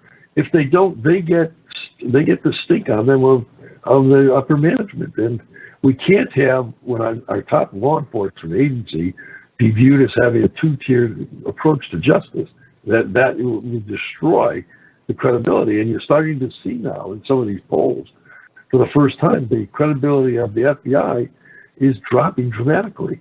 And that's a very dangerous thing. But they've deserved it. Paul, we have with us also our scheduled guest, Michael Letts. He's, like I said, law enforcement professional, and he has a company called In-VestUSA that provides ballistic vests to all first responders. And Michael, this is important now because of situations like Paul Manafort has gone through. Now, how does the average Exactly. Now, when people want to help you get these vests with your 501c3, where can they go to make a donation and to assist? They can go to INVESTUSA, InvestUSA.org, and they can make a donation to help provide an active shooter vest for an officer. I tell them right now, the greatest thing they can do is to improve the morale of the officers out there. They need to know that they're supported because they know the government doesn't support them. Paul was just talking about it, and it is so accurate. I do not know of any liberal cause that they have investigated the way they try to go after conservatives. And it shows a two-tier justice system. That was never what our Constitution was founded upon. And it's in a particular strain to the law enforcement officers to be put in that situation to begin with. The job is stressful enough. Make them take political sides, and you've lost all respect and authority. And that's where we're at today. Yeah, well, it was under Clinton that they started to federalize law enforcement agencies by holding the carrot out there, is what I called. And they would say, well, we will give you federal funds if you do X, Y, Z. And with a lot of agencies, Correct. They saw this pot of gold out there. So what if they want us to start a community policing section in our department? And once you put your toe in the door, now they can yank that door wide open and control the local police department. And I saw it coming in the 1980s when they started the community policing, and New York City was the poster child for that. Now you hear community policing throughout everywhere throughout the country. This is the new fad because the federal dollar is tied to it. So it's not just... It is a new fad. But it's like you said, there's always a catch. And the federal government, I find it interesting that in this year's current congressional budget, there are $682 million for the U.S. Capitol Police. You notice the Speaker, Nancy, came out and thanked the Capitol Police for rescuing them from January 6th and criticized everybody else. But what's interesting in their budget is they are opening up Capitol Police offices around the country. I can't understand the logic behind that since their jurisdiction is only the 4 blocks up there in Washington, D.C. Makes no sense. This is something that I did not know. I've been retired since '96, so I'm kind of like a little out of the loop about that. But Paul, what is the actual mandate for Capitol Police? Are they allowed to go outside the D.C. district? No, they are not. But yet they're opening up offices in Miami, and I can give you other locations, and nobody can seem to justify why. And this is scary. And Yeah. Paul, all right, here's the question. Because I watched, you recently did an interview with Chris Cuomo, which blew my mind, honestly. I didn't catch the whole entire thing, but I caught parts of it. You said that Trump is throwing his hat in 2024. You were without a doubt about that. Why is that? Well, that's my opinion. He hasn't told me that. Let me caveat it. But look, Biden has made it easy for Trump to make that decision. I mean, if you look at Trump's biggest successes and Biden's biggest failures by changing the Trump policies, the case makes itself that who is president matters, and it matters on things that affect people, in their pocketbook and in their home security and their national security. All reasons that Trump ran originally in 2015. So in his mind, I think he views the job as not completed, and he views Biden's presidency as not just an interruption, but also as a setback for the American people. And I felt that for those reasons, he would want to finish the job and run again in 24. Since Mar-a-Lago has happened, I think it sort of put an exclamation point on it. I think now, even more than ever, he wants to rid the country of the duplicitous and hypocritical and woke left people running our government in effectively stripping the Americans of their constitutional rights. Now, Michael, you and I, because of our backgrounds, we understand the idea of evidence and what is known as fruit of the poisonous tree. And when I heard about the Mar-a-Lago raid, I'm thinking there's going to be a lot of that poison being spread around, which obviously Mr. Manafort experienced when he was arrested. A lot of evidence was actually fruit of a poisonous tree. You want to explain to the audience what I'm talking about with this warrant? Yeah, it's called phishing. It's when they don't have anything that they need to be able to try to pin a charge on someone, so they get a broad search warrant. They figure out an area where they feel like there may be some kind of question, and then they search and just go specifically any room, anywhere, to try to find what they can to support their narrative. That's not the American way. What happens is, you are aware with a search warrant, if somebody reports a crime, a specific area, here's where the evidence we believe to be. This is where you're looking for. This is what you go to get. We do not allow in this country fishing expeditions to try to find something to indict somebody on. And that is where we have gotten, which is a two-tier justice system. And it is extremely scary when you have a federal agency with all of its assets that are willing to dedicate them to making sure that you go down. Well, which is what you experienced, Paul, correct? They just went on a fishing expedition. Yeah, that's exactly. Yeah, go ahead. That's exactly what I mean.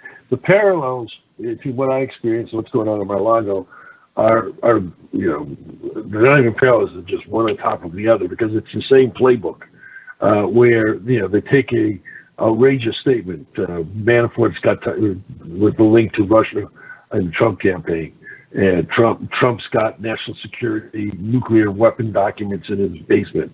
And then they start leaking to their favorite reporters, anonymous source basically lies in my behalf. And I think we're starting to see exaggerations in the Mar-a-Lago situation. And then those stories get written and they become the foundation. But in fact, they're wrong to start with. And it just gets worse from there. And in my case, the Mueller investigation had a very specific mandate, which was to deal with Russian collusion. Search warrant where they did a no-knock into my condominium at 6 o'clock in the morning, that basically allowed them to go back 25 years. I was not working for Trump for 25 years. Trump wasn't running for 25 years. There was no basis for any of that. But they were just fishing. Still didn't find anything, but it was totally invasive. They came in with 14 or 15 FBI agents with black jackets, guns pointed, not at my door, but in my bedroom, at my bedroom door. They had penetrated. And then for 9 hours, went through everything in a five-room condominium that I lived in, including my wife's clothes, like Melania's. So it was very invasive, very beyond the mandate of the Mueller administration, and therefore unconstitutional. And you see the same thing with Mar-a-Lago right now.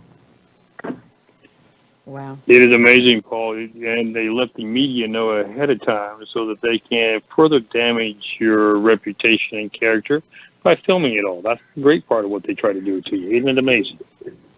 Yeah, they did that to Roger Stone. They had trouble doing it to me, though, because I lived on the 4th floor of a condominium, and it was hard for CNN to just happen to be walking on that corridor at 6 o'clock in the morning. So it was a little more compromised. But CNN had the story at 6:30 in the morning. Gee, just like Roger Stone. Just like Roger Stone. They were there half an hour early to film that one, I believe, with Roger Stone. You know, the collusion between the media and the Department of Justice left swamp is staggering, and yet it's not reported. And yet we were talking earlier that there was an unsealed indictment in Florida that proves that the Russian collusion, yes, did exist, but it wasn't with right-leaning groups. It was with left-leaning groups, like the Black Hammer. That's correct. And you don't hear about that on the media. No. You don't hear about that. But it'll be front and center in the news the moment that you were arrested or Roger Stone was arrested. Poor Peter Navarro. Oh, good Lord, what they did to him. But what you went through, being thrown into solitary confinement as a flight risk, Paul, when there was really no need for that. The abuse no, that's right. by the Department of Justice is stunning. I was put in, you're exactly right. I was put in solitary to intimidate me so that I would cave and give them information that would support Andrew Weissman's theories of Trump's involvement with Russia. I wouldn't do it. It would have required me to lie, and I wasn't going to lie. And they punished me for it. You know, Paul, the question is, how do we hold those who abuse the system accountable? And that's what we're trying to make sure we get. Something has to be done. This is not the America that our founding fathers dreamed of. Yeah, I think the first thing we've got to do is flash the light on it and expose the corruption for where it is. And if it's falling on the rank and file of the FBI, they got to be exposed. And then once we've shown the light, we got to fix the system. And I think that's going to start to happen. I think that the election this November, and I talk about this in my book, I think it's going to result in a Republican majority in the two houses that will then, not as retaliation, but as part of protecting the Constitution, expose the corruption, and then allow us to win back the White House in 24, and then clean out the corruption. So I'm feeling good about things right now, and I talk about that in the book. Well, are you Can't happen a moment too early. Are you shopping it around to see if someone will take the movie rights to it and make the film out of that? No, right now I'm just dealing with the book, but thank you. Well, it would make a very, very interesting documentary, or even, putting it into a script form where someone playing your part, and just wondering, who would you choose to play your part? Yeah, most people would think it was a fiction because they wouldn't believe that these things would happen in our country, unfortunately. Well, it happened to No, you're exactly right. But it also let it wide open for it to happen to all the January 6th, the teeth and backwards. I cannot talk today for whatever reason. All those that were arrested for the insurrection on January 6th that are still sitting behind bars without being able to communicate with their family or attorneys, with no charges against them still. This is outrageous. I wrote the book. I wrote my book for two reasons. One was to clear the record up, because everything about me in the record was false. Because they put the gag order on me, put me in solitary confinement, and then did this government anonymous sourcing that that convicted me in the court of public opinion long before my trial. But the second reason I wrote it, and really the more important reason, was to send the message that it happened to me, but they're coming for people out in the Red America next. And I wrote this book, finished at the end of last year, which means I got the first year of the Biden administration in my book. And I talk about what to watch for, because the people who are part of the Biden administration, in often cases, are the same people who are involved in the Obama administration, but with slightly different titles. And I warned, in the book, that we couldn't just watch what happened to me, feel sorry for me, and then just go on with everyday life. There had to be a rallying to stop the assault on our Constitution that the woke left and the Democrats have been building over the last 10 years. And now you've seen it happen. You've got parents at school board meetings being called domestic terrorists. You've got victims of crimes being considered the criminal. You have IRS agents arming themselves, getting ready to invade the Middle America, Red American homes. They have a disinformation board at Homeland Security that they tried to create to stifle any opposition to what they wanted you to think, and to punish you as a terrorist if you didn't stop talking about it. Fortunately, that fell apart quickly, but it's a signal of what this government is all about in weaponizing themselves to come after Americans who don't agree with them.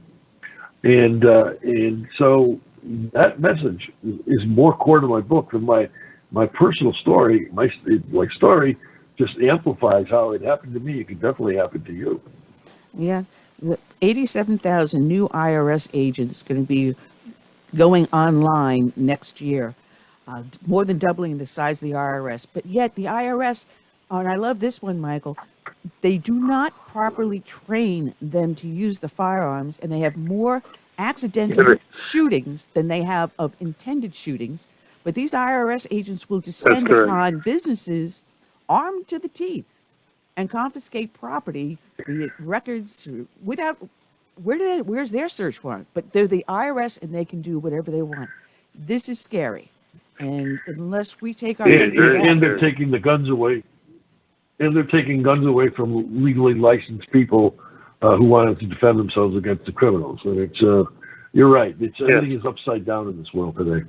Well, Paul, that's already started. The ATF has just started. It's a search, door-to-door search for weapons that are viewed as parts, or the ghost guns, what they're called. And it's been recorded on TikTok. It's been aired. The ATF got caught doing it before they really wanted it to go public. But that's our next stage, is to begin to confiscate our weapons from door to door. And they're going to start with New York and California first. It's amazing. Yep. Thankfully, sure. Here in the state of South Carolina, you don't have to register your firearm. But when you do purchase it, you still have to fill out that form. It means the federal government anyway knows that you own it. So, yes, and that's what they were doing. Yeah. They're taking a list of people who have bought parts, and they're visiting them door to door and saying, "Hey, have you put that into a gun, and have you registered it?" Gee, and I just got some springs in the mail.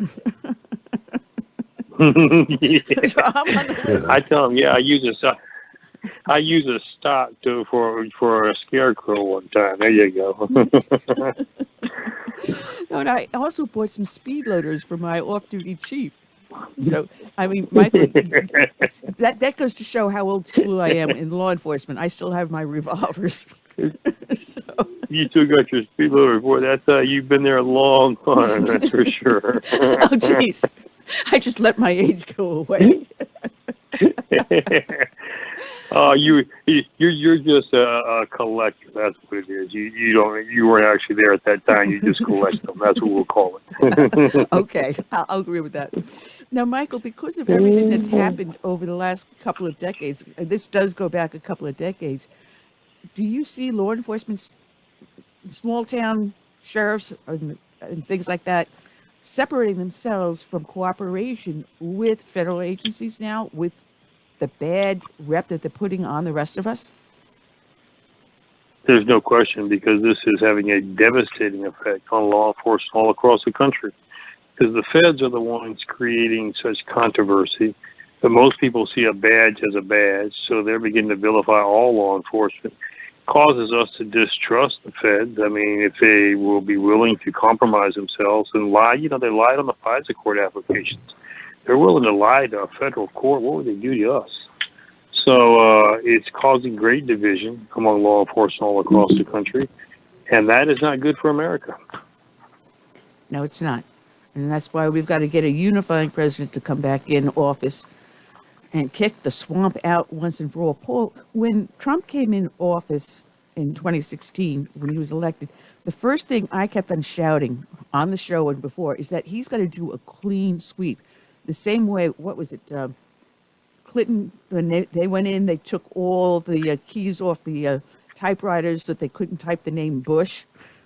You have to do a complete sweep, and I mean from top to bottom. But there's a problem because you've got civil servants in a lot of these positions that are unaccountable to anyone and also unionized. Well, yes, but there's still ways to deal with it. They can be reassigned. They can be moved down from other places. There are ways to do it. I mean, if Trump does run again and get elected, there'll be a different approach to how he starts his administration. When he was elected in 2016, he didn't know Washington. He had never been a part of Washington, and deliberately so. He wasn't interested because he thought it was a cesspool. And so then he got elected. The transition was equally part of building a new government and dealing with the rear action of defending himself against the fake Russian collusion narrative.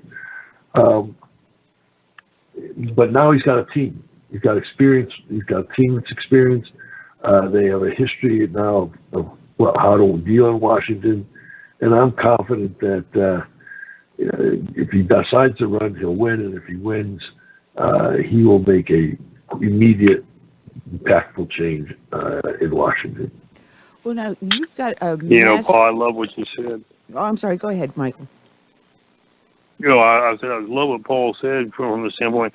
Never have understood why we have thousands of agents in Washington, D.C. when we ought to put them all across the country and let them do their real job instead of being a bureaucracy. Now, if I remember correctly, at one point, was the Department of Interior tried to move out into other areas of the United States? I'm just pulling something out of the back of my head that I remember from a number of years ago. And they were told, no, you have to stay here in Washington, D.C. So we've got one hell of a swamp we've got to kick out. Yeah, and your memory serves you well. That is exactly accurate what you just said. They wouldn't let them leave. Yeah. Man. Well, Michael, people can go and help with getting these ballistic vests to our first responders by going to your website, which is InVestUSA.org. There's a link on the show page so that they can look at the description, click on the link, and go straight to it, because I get a lot of hits in the archives on that. And Paul, there's also a link to your book, which is absolutely fascinating. I just loved reading it. Political Prisoner, Persecuted, Prosecuted, but Not Silenced, that they can get at Amazon by also clicking on the link that'll take them directly to Amazon. It's been put out by Simon and Schuster. I told you I cannot talk today. Holy moly. You're doing great. I think you're doing great. We're getting the word out, Paul. I've enjoyed very much listening to you. I mean, it's a lot to be done. A lot to be done in the future ahead. Yeah, there is. And I appreciate the chance to talk to you all today. And I look forward to making up some of the lost time another time. Oh, absolutely, Paul. And I'll get a hold of AJ and get you rescheduled. And then we can go a little bit more in depth in the book and some of the stuff that I started marking and highlighting to say I want to talk to him about some of this stuff. But I'll give you a hint. My first president I voted for was Ronald Reagan, the first term. That was a good start. Yes. There's not... It's a great start. That was my first president, too. Yeah, well, conservatism is in my DNA. And like you, Paul, I grew up Italian Roman Catholic. So forgive me if I'm a little nuts. Well, God Well, bless. I look forward to sharing that nutty pass together. Okay, Paul, it has been a pleasure having you on. And Michael, thank you so much, and God bless you for the hard work you do. Gentlemen, I look forward God to having bless you both you. back You'll on. have a great day. You too. All right, Michael. Thank you both. Good talking to y'all. All right, Michael Letts, InvestUSA.org, and Paul Manafort, and his book is Political Prisoner. Check it out. It is awesome. And we've got our final victim of the day coming up on the show. And we have with us Scott Schara, and I hope I am saying that correctly. And he has, let me get my little notes all here. Our Amazing Grace. Good afternoon, Scott. How are you today? I'm doing well. Thanks for asking. How are you? Oh, I've been having one of those days where anything that can go wrong does go wrong. You ever have one of those? And today's, I've had several of those. Yeah, today is Friday the 13th times 2. It's the 26th. Friday the 13th times 2. Oh, man. All right, let me get everything. I've never heard that before. All right, I have up here, as I'm pulling up the video. All right, there we go. I have a picture of you, your wife, and Grace.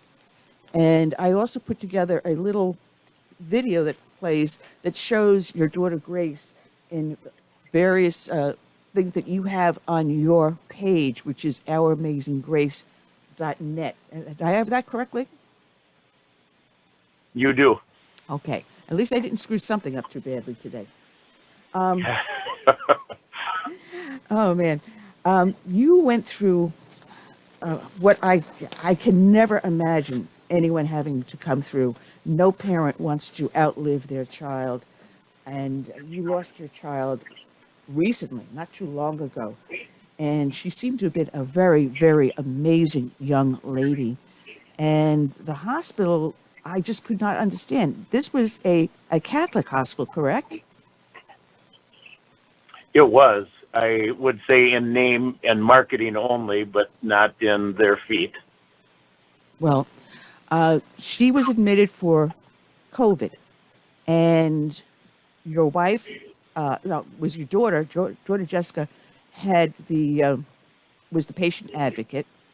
She did not have a DNR, a do not resuscitate, signed or filled out. You did not want that form to be done. And yet the hospital decided that, well, she's got COVID and she's not one of those that we're going to really worry too much about. So if she dies, she dies. Why? Because she has Down syndrome. And that I find is so, so horrific.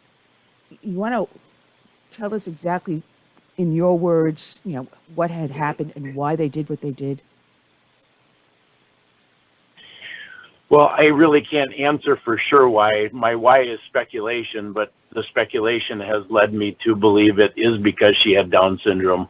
And my daughter Jessica was the advocate in the room when Grace died. I was the advocate before then until they took me out by an armed guard.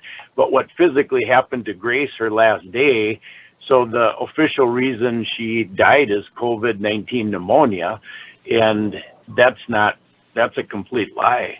There's 3 causes of death that the hospital caused 100%. Number one is they put her on a sedation drug called Persecuted for 4 full days before her last day. Persecuted, according to the package insert, which is the rules they're supposed to follow, is only supposed to be used for 24 hours. Uses more than 24 hours cause acute respiratory failure, which was also listed as a cause of death on Grace's death certificate. So those 2 causes of death combined, the hospital received a $21,000 bonus just for listing those as causes of death. The first one, the acute respiratory failure, they specifically caused. So that's the first cause of death. The second one is while she was still on Persecuted, at 14 times the original dose they started her on 4.5 days earlier, they added lorazepam and morphine. Those 3 drugs, according to the morphine package insert, should never be combined because they're contraindicated and cause death. And if you do use them together, you're supposed to have the reversal drug bedside and monitor the patient. Well, they didn't do either one of those. They put those in Grace's system in a 29-minute window, and none of us could have survived that. That's the second cause of death. And the third one you alluded to, which is the most egregious, is the morning of Grace's last day, the doctor had called my wife and I at home and said, he told us specifically, Grace had such a good day, we should work on nutrition. That was at 8 o'clock in the morning. At 10:56 that morning, he put an illegal DNR order on Grace. Illegal because we didn't request it, nor did we sign it, nor did any of that happen. And when we learned of it was when my daughter Jessica, who was in the room with Grace, called us at 7:20 that evening, an hour and 5 minutes after they gave her those 3 drugs in combination. We yelled for the nurses to save our daughter. And when we learned she had a DNR, they hollered back, she's DNR. And they refused to come in the room and use the reversal drug. And we hollered to them, she's not DNR, save her. They refused. So that is the third cause of death and the most egregious, of course. Are you able to prosecute the hospital or the doctor that did the DNR? We're going to find out. By God's grace, we've been introduced to Tom Renz, and Tom has decided to take on the case. In fact, I just had a call with him yesterday for an update. They're a few days away now from getting the case framed and taking the next step. So I believe there's going to be justice in that regard. I mean, we're not after any money, but Tom personally convinced me that we should pursue this because we want to stop the behavior. And this is one of the fastest ways we can stop the behavior. We got to get the word out that this is happening. Most people have no idea that this is the state sanctioned standard of care in the UK using end-of-life meds and doctor DNRs. This is coming to America, and Grace's case is the first one they've been caught. But now that we've got her case out, many people have already contacted us with similar stories. So this is not an isolated case.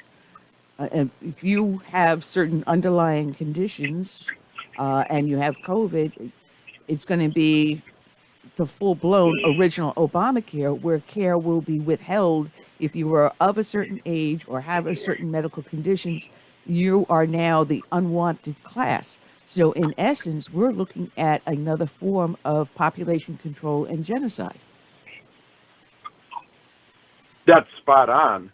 The number 1 and number 2 causes of death of people who entered the hospital with COVID, number 1 is elderly, number 2 is disabled. Well, those are not comorbidities. Those just happen to be facts. And those facts do not increase your risk of dying with COVID whatsoever.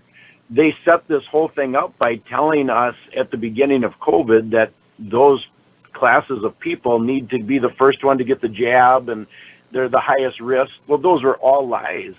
Grace was on Medicaid, and so we got a letter from Medicaid. We can put Grace first in line to get the jab.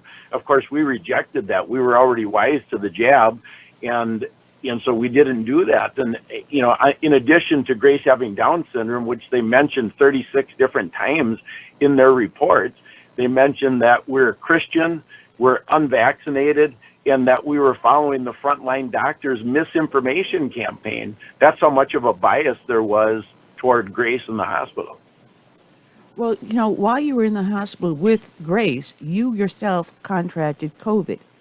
Now, as I remember reading the articles, they sent Jessica home telling her to get showered and changed, because they didn't want her to catch COVID, but yet you caught COVID and they would not let you leave. Right? Yeah, well, that's a strange sequence of events because I started in the hospital with Grace on October 6th. I caught COVID on October 7th. One of their official reasons for kicking me out on the 10th was that I had COVID, which that was a joke because they're the ones who told me I was going to get COVID. And big deal. I'm there with my daughter. That's what you expect to do. My daughter, Jessica, who took over for me as the replacement advocate, so when I was there, they would not let me leave the room, which I was fine with. On Grace's last day, they insisted that she leave the room to take a shower instead of taking the shower in the room. Jessica protested saying you said to my dad that he had to take a shower in the room, and they told her, we don't care what we said to your dad, you've got to go home and take a shower. Well, in the hour that they were gone, while Jessica was gone, in that hour, they strapped Grace down to the bed because she wanted to get out of the bed and go to the bathroom. They strapped her down, made her go to the bathroom in the bed, and then used that as an excuse to increase that Precedex to a near lethal rate. At 10:48 that morning, they had increased the Precedex to 14 times the original dose. At 10:56, they put the DNR order on, only 8 minutes later. So the obvious expectation, of course, this is speculation, was they thought the Precedex was going to be enough to take Grace out, and they had to have the DNR order in place in order to do that. The strangest, I just could not believe what you went through and the way that you were treated. There was also a time where just Grace was not able to sleep very well because of the alarms to the medical equipment that was in the room, and you asked, just put the alarm on at the nursing station so she can get some rest, but they refused to do that too. They absolutely did. And I found out that, they lied to me when they said they couldn't do that. And the reason I found out they lied is because I went to a different hospital 3 days after Grace died, and I had the same request that I didn't want the alarms to go off, and they respected my wishes and made them go off at the nurse's station. So I knew, intuitively, it's possible, right? You're in the hospital, you think, we're in the 21st century. We've already sent a man to the moon. We can make these alarms go off in a different place, but they refused. And they're going off 20 to 30 times a night, and many times it would take them 15, 20 minutes to come in the room and shut them off. Oh, wow. I am so sorry that you had to go through all of this, but from that, you were able to create this wonderful organization, Our Amazing Grace. And tell us about what it is. Oh, thanks for asking. So the foundation is now a legal 501c3. We're doing three things. Obviously, the one that I'm involved with you right now is getting the word out, because we're hoping people will wake up as to what's going on, and ultimately, and most importantly, that they find God in this process of seeing what's going on with our country. Number two is, of course, the legal piece of it. And the third one, which is really why the foundation was set up in the first place, was to help kids and their families who are not as fortunate as we've been, to be able to do neat things with their special needs kids especially. So we did our first grant of a 3-wheel bike to a young Down syndrome girl, same age as Grace. Her name was Angel. She's 19 years old. And so that was our first grant. So she got a 3-wheel adult bike, and what a wonderful day that was. We met her and her dad at a bike shop, my wife and I did, and got her the bike, delivered it. And as I tell the story, which I've been corrected on, when she got on that bike, it was like a taste of freedom, and she went like a bat out of hell. And one of the people corrected me and said, well, her name was Angel. Didn't she go like a bat out of heaven? And I said, yeah, that's right. She flew with angel wings, right? It was wonderful. I mean, she probably got that thing up to 30 miles an hour. It was she had a taste of freedom. It was pretty neat. Yeah. Well, so that's what we're hoping for long term after the dust settles with all these interviews and the legal case. I mean, I'm expecting that's what we'll be doing. Mm. Well, people underestimate those that have Down syndrome, special needs individuals. They have different levels of function, and your daughter was one that had a high level of function. And these kids, these young adults, or even adults, they are special people. You never see concentration or love shared by anyone as powerfully as you see someone that has Down syndrome. Oh, there's no doubt about that. That is Grace. The extra chromosome is called the love chromosome, and Grace, boy, she got a double portion. She represented how God loves us unconditionally, and she did it. I mean, she was a walking angel amongst us. She called me earthly dad. She called my wife earthly mom. She got it. She knew what her relationship with her heavenly Father was, and she showed it to everybody. Everybody that met Grace was touched. She was an absolute gift. I think that she was definitely high functioning, as you can tell by all the videos on the website. I mean, she could read and write. She could drive a car. So she deer hunted with me. She was my best buddy. So you just don't want that to happen to anybody else. But what's happening with Down syndrome on a big picture basis, and why I believe this is behind what's going on in the hospital, is the young people really don't even think anything of it. 67% of Down syndrome children are murdered before they're born right now in the United States. So when these young people get into a hospital system and they're taking care of my daughter, they really would never have her anyway. They would have aborted her. So they just don't see the beauty that she brought to the world. Yeah, that is the shame, because now you do the testing of the fetus before, give birth, and they then turn around and say, well, this child may have a heart murmur, or this child may have Down syndrome, blah, blah, blah. And then they offer them an abortion rather than having them come to full term to see what beauty and life that you can create with the love of God. But now you have a country like Denmark that is proud to announce that they have 100% no children being born with Down syndrome because they abort the babies before they have a chance to be born. And it is such a shame, and it's such a sin. It's sickening. I mean, people wrote to us. Of course, they don't realize what they're saying, but a couple of them have said that, now that Grace is in heaven, she doesn't have Down syndrome anymore. And I personally believe that, this is, obviously not true, but I mean, it's just a picture, is that everybody in heaven has Down syndrome, because it's beautiful. Grace is as beautiful as you remember her, and she will be exactly who she has always been. And anyone who says that has no idea about God's grace and what to expect in our continued life. Oh man, that's I'm sorry, that's just pure ignorance, and I apologize for you having to endure that. It's not a burden; it is a gift. And it was an unbelievable gift. I can't believe we were picked to have her. Yeah.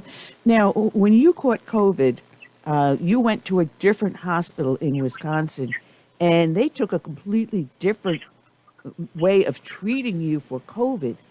It was more homeopathic than with all these protocols demanded by the CDC and the NIH and all the other alphabet soup medical organizations out there tied to federal funds. What did they do with you that was so much different and was so much better? Well, first they had the right perspective. They chose to follow the Hippocratic Oath as opposed to getting paid off with government bonuses to accomplish an agenda. So, the first thing we already talked about, they asked for my perspective, and I asked them about the alarms, and they respected that. The next morning, a nurse came in with a little pill container, and this will really give you a perspective. She said, I want to go through the pill regimen with you. I said, well, what do you have in there? She said, well, I have a probiotic, a multivitamin, vitamin E, vitamin E, vitamin D, and fish oil. I said, what are you talking about? You guys don't believe in those things. And she said, well, we do here. And at that point, I thought, I'm going to make it. That first night, I just about died.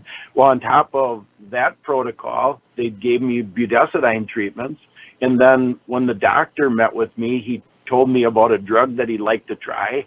And then I researched the drug with a doctor friend on the outside and came to the conclusion that we wanted to try it. And so then they did that. Well, I was turned around in 24 hours. And then when I wanted to get home, because, Jessica and Cindy, my wife, were planning Grace's funeral, I need to get home. And, it was premature to check myself out of the hospital, but they even respected that. So I was out of the hospital in 4 days. Yeah, because so it was just a completely different attitude. Well, I also remember reading that they gave you zinc and vitamin C, which helped bring you around too. Now, C is huge with the immune system. Matter of fact, when COVID broke out, my husband, my late husband now, and I started our own vitamin regimen after I did some research. So every day I take a C Immune, which is a powder with additional B vitamins and stuff in it. I take a zinc and I take magnesium and potassium. And I haven't even caught a cold, which is amazing for me. I usually end up with at least one every other month. But doing stuff as simply as boosting your immune system can do so much good that even probably if I was exposed, I may not catch it. Or if I do, it'd be very mild. But these are things that people don't realize. I agree. I mean, it's not too hard to find this information if you're willing to look. But most of the population, this is maybe it's the second most surprising thing I found with COVID is how dumbed down our population is. You know, the things that you and I are talking about right now are, you know, obviously we know and we're awake, but very few people really understand this or have their arms around what to do and what's happening. No, they'll put the mask on while they're sitting in the car all by themselves as they're driving down the street with no one else. That floors me. Every time I see that, I just shake my head and going, unbelievable. You got the windows rolled up, there's no one else in the car with you, and you've got a mask on. Really? Really? But then you can't fix stupid.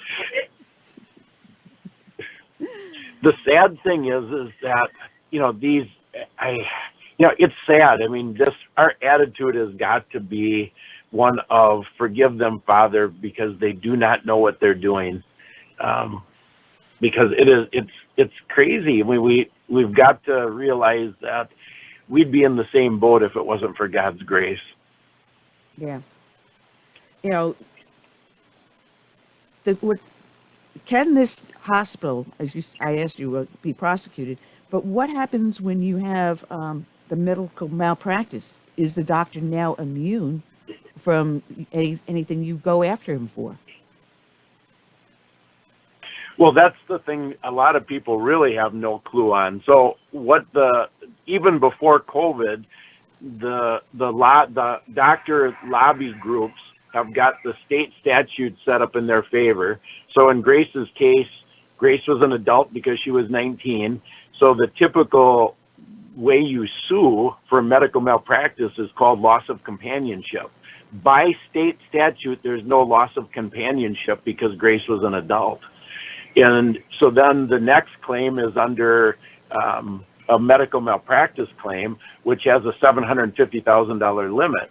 Well, that might seem like a lot, but the way the state statute is written, the attorney can only get a third of that. You can't even sign it all off to them. Well, a medical malpractice case only has a 1 in 10 chance of winning, even in a slam dunk case like Grace's is. So attorneys don't want to take the cases on even before COVID. And then you add COVID to the mix, and they have immunity from liability under the PrEP Act unless you can prove gross negligence, which, of course, in Grace's case, it's pretty obvious it's gross negligence. But the reason it's hard to prove is because, you know, you take Ascension Hospital System. That's the hospital system Grace was killed in. They have $30 billion in cash reserves. So they can parade experts in to contradict what your experts have till the cows come home because they have an unlimited money supply. And so if you just process that, that's why it's very hard to win a medical malpractice case.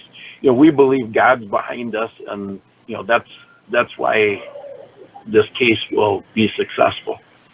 Yeah. You know, there's a lot of articles, and I'm glad to see a lot of them were up in the Epic Times and LifeSite News, following this story and what you went through. And they ended up, because they put her on these drugs that suppress her respiratory system, they then put her on a ventilator. But if they had stopped the drugs, her respiratory system would have recovered and she would not have needed the ventilator, which then led to making her death more swift. Well, Grace was actually never on a ventilator. That's really a unique piece of this story. They pressed us for a pre-authorization or pre-approval on a ventilator 5 different times. We rejected that because we knew a ventilator would kill her. And so our belief, and this is speculative, is then they switched to this end-of-life care and DNR in order to take her out because we weren't agreeing to a ventilator, which, a ventilator, the push for a ventilator is not for the patient's health. The push for a ventilator is because the hospital receives approximately $300,000 once they convince the patient or their advocate to put them on a ventilator. And we rejected that. Scott. Go ahead, Curtis. Scott, this is the co-host. Yes. A lot of people during the years of COVID suffered alienation from the fact that when they had relatives in the hospitals, they weren't allowed to see them, especially some who were close to death. What are your thoughts on that? Because, that upset a lot of people not being able to be there alongside, their relatives that were pretty much in a lockdown situation at these hospitals. My thought on that is it was part of the whole setup. So if you look at, they took Grace out while we were there. So multiply what they did to Grace by 100. That's what they're doing when you're not there. So you've got a combination of immunity from liability, which I already mentioned. You've got bonus payments by the government, which are on average more than $100,000 bonus payments on top of the regular hospital insurance that they receive per COVID patient. And then you have the shroud of secrecy from not having the family there. So that combination is something that's a temptation that only the most godly of men could overcome. They've set this up to accomplish the agenda. There's a lot of money tied to these medications and vaccines, and it's all starting to come out, and people are absolutely stunned. There was a report that one of the vaccines was held off just prior to the 2020 elections to make the Democrats look better, because now here it comes, the Democratic president in the White House, and we come out with a new vaccine. There was a lot of funny stuff and money being shuffled around, and vaccine mandates paid off big for these drug companies, making billions off of, us with these mandates, which we're now finding are starting to be tossed out of court. The court saying no mandate, no mandate. Now, looking at some of these reimbursements the hospitals get too, and there was an article up on the Blaze by Horowitz, and you mentioned a figure of how much they got, but for the Remdesivir, I can't even pronounce this name, Remdesivir. Thank you very much. It's $600. You're welcome. Reimbursement per patient. So if you have, say, 10 patients, it's $6,000 a pop. Then there's the Medicare outpayments. Hospital incurs like $30,000 in costs. In other words, under rules, the hospital would receive 80% of the cost of that $30,000. Medicare will share in 65% of the first dollar losses in reimbursements up to the $30,000 threshold. I'm looking at, for the COVID treatment, exceeded the MSDRG payment by $100,000. The hospital received $56,000 because the Medicare formula is 80%. Let's see now, Medicare also shares 65% of that. And this is a lot of money that the hospitals get. So it's a golden ticket for them. So you've got the drug companies making it on one end with the vaccine mandates. You've got these other medications that really are not curing COVID, instead making the patients worse, like that remdesivir drug. This is a huge, huge golden egg. It's not just a golden egg. When I keep saying the agenda, it's literally, they've used that money incentive to accomplish literally killing people. The stats on a ventilator are 90% kill rate. And the 10% who walked out of the hospital alive, most of them die in the first year after they get out of the hospital. Remdesivir has a 75% kill rate, 3 doses and more. The United States only has 4.5% of the world's population. We're the only country that is using remdesivir as a treatment protocol. We're the only country with 1 million deaths related to COVID, and yet we only have 4.5% of the world's population. So we're leading the charge with this worldwide agenda, which, to connect the dots further, I have this on Grace's website, but I mean, there is an agenda called the Sustainability Agenda, and one of the key tenets of that is worldwide population reduction, and the United States is leading the charge. Well, we're coming out with the vaccines. We are now learning, yes, there are cases of infertility in men and women after taking the jab. There are side effects that are killing kids under the age of 13, but 13, for some reason, 13 to 20, you're fine. But after that, you are subject to severe side effects. I have a friend of mine lost his 10-year-old grandson, I believe, from the jab. The kid was perfectly healthy, and yet he dies from a heart condition that's just suddenly appeared out of nowhere. Yep. We're finding all different things. I've got a very dear friend of mine. He took the jab, got COVID afterwards, but he has a huge lump in his one bicep where they jabbed him. And what it's doing to our bodies, we don't know. There was no long testing period like we had with polio, malaria, or measles, chickenpox. There was a long test period where we knew what the side effects were and what the percentages were. There was none with any of these vaccines. And that is really scary, because now we're finding out what is in it and what the side effects are. The thing is the people in charge of the jab knew what the side effects were beforehand. We're just finding out now. And, they had the whole propaganda machine going that created such a fear that people could hardly wait to get jabbed without any testing whatsoever. As you just pointed out, this is so analogous to the Holocaust that we did a lot of research in June and started doing joint interviews with a Holocaust survivor. We have that link on Grace's website under the Holocaust Connection, and you'll start seeing side by side how what happened in Nazi Germany is being repeated today. It's literally, it's coming to life right in front of our eyes, and people are not awake to it. Well, you have a link to a movie called Sabina, Tortured for Christ for the Nazi Years. Yeah. Tell us about that. That movie is about the attitude of forgiveness. And it's a wonderful movie. That lady was able to take in Nazi soldiers and with an attitude of forgiveness, which that's really what we've all got to have here to be able to make it through this. This world is a result of rejecting God, and one of God's primary attributes is forgiveness, and so that's what that movie is about. Well, I'm recommending people to go to your website, ouramazinggrace.net.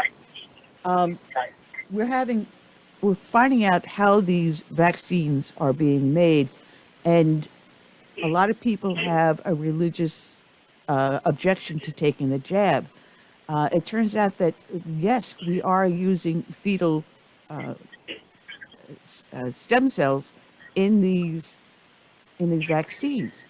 So here you're trying to keep your faith, but you have a government crossing the line between church and state, and now demanding you to do something against your faith, violation of the First Amendment. Well, they're violating the entire Constitution, and it's really no surprise because they do not see that as important anymore. The agenda has become more important than the rule of law, and so everything we're seeing should be no surprise if you're understanding what they believe in. Yeah, because there was an article. I'm trying to see where this was now. Campaign Life Coalition about a woman that said she was pro-life, but now someone's got a speaker on. I'm hearing an I echo. lost you there for a second. Oh, what the heck happened here? We got Friday the 13th times 2. Yeah. I didn't touch anything. Curtis, did you do something? Couldn't do. Try this now. No, it's coming on mine. The plate. This is funny.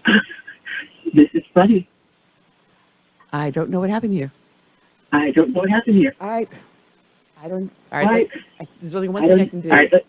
Leave myself here and go on to another forum. Just bear with me for a sec. Are you still there? Yeah, I'm here. Just give me a second. Had to. Oh, there we go. There we go. This is better. You're back. Okay. I don't know what is going on. Here. And I still got an echo. So it's something on my machine. Curtis, take over for me for a second. Let me figure this out. All right. Wait a minute. I got the man. But well, anyways, guys. What kind of support are you getting other sources outside of family?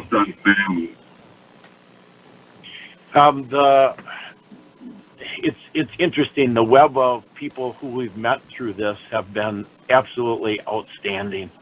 I couldn't have more support with all the new people that we've met. They are very interested in Grace's story. Many of them have become friends, and so it's been wonderful. I've because of those people and their interest in Grace's story, I believe that roughly somewhere 30 to 50 million people have already heard Grace's story worldwide. And, we're, of course, want to get everybody to hear it, not just because of my daughter Grace, but because we would like this to stop. We really would like this hospital behavior to stop. And, through Grace's story, people are learning that the only way that you can really stop any type of behavior is with a heart change, and that can only be through being submissive to God. That's true. And what about politicians in your area? Any support from them? No support whatsoever from politicians, but I was really not expecting that because it's an election year. So this story is pretty risky for them to get involved with. Oh, man. Well, let's see if this works. No, I got an echo again. Let me try something else. All right. Wow.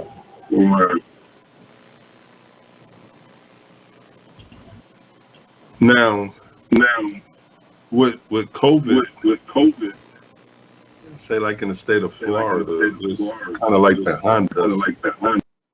There are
Blog Talk Radio. Welcome to Blog Talk Radio. Please hold and you will be able to listen to the show. Things of that nature. And I'm dubious of all of that. Yes.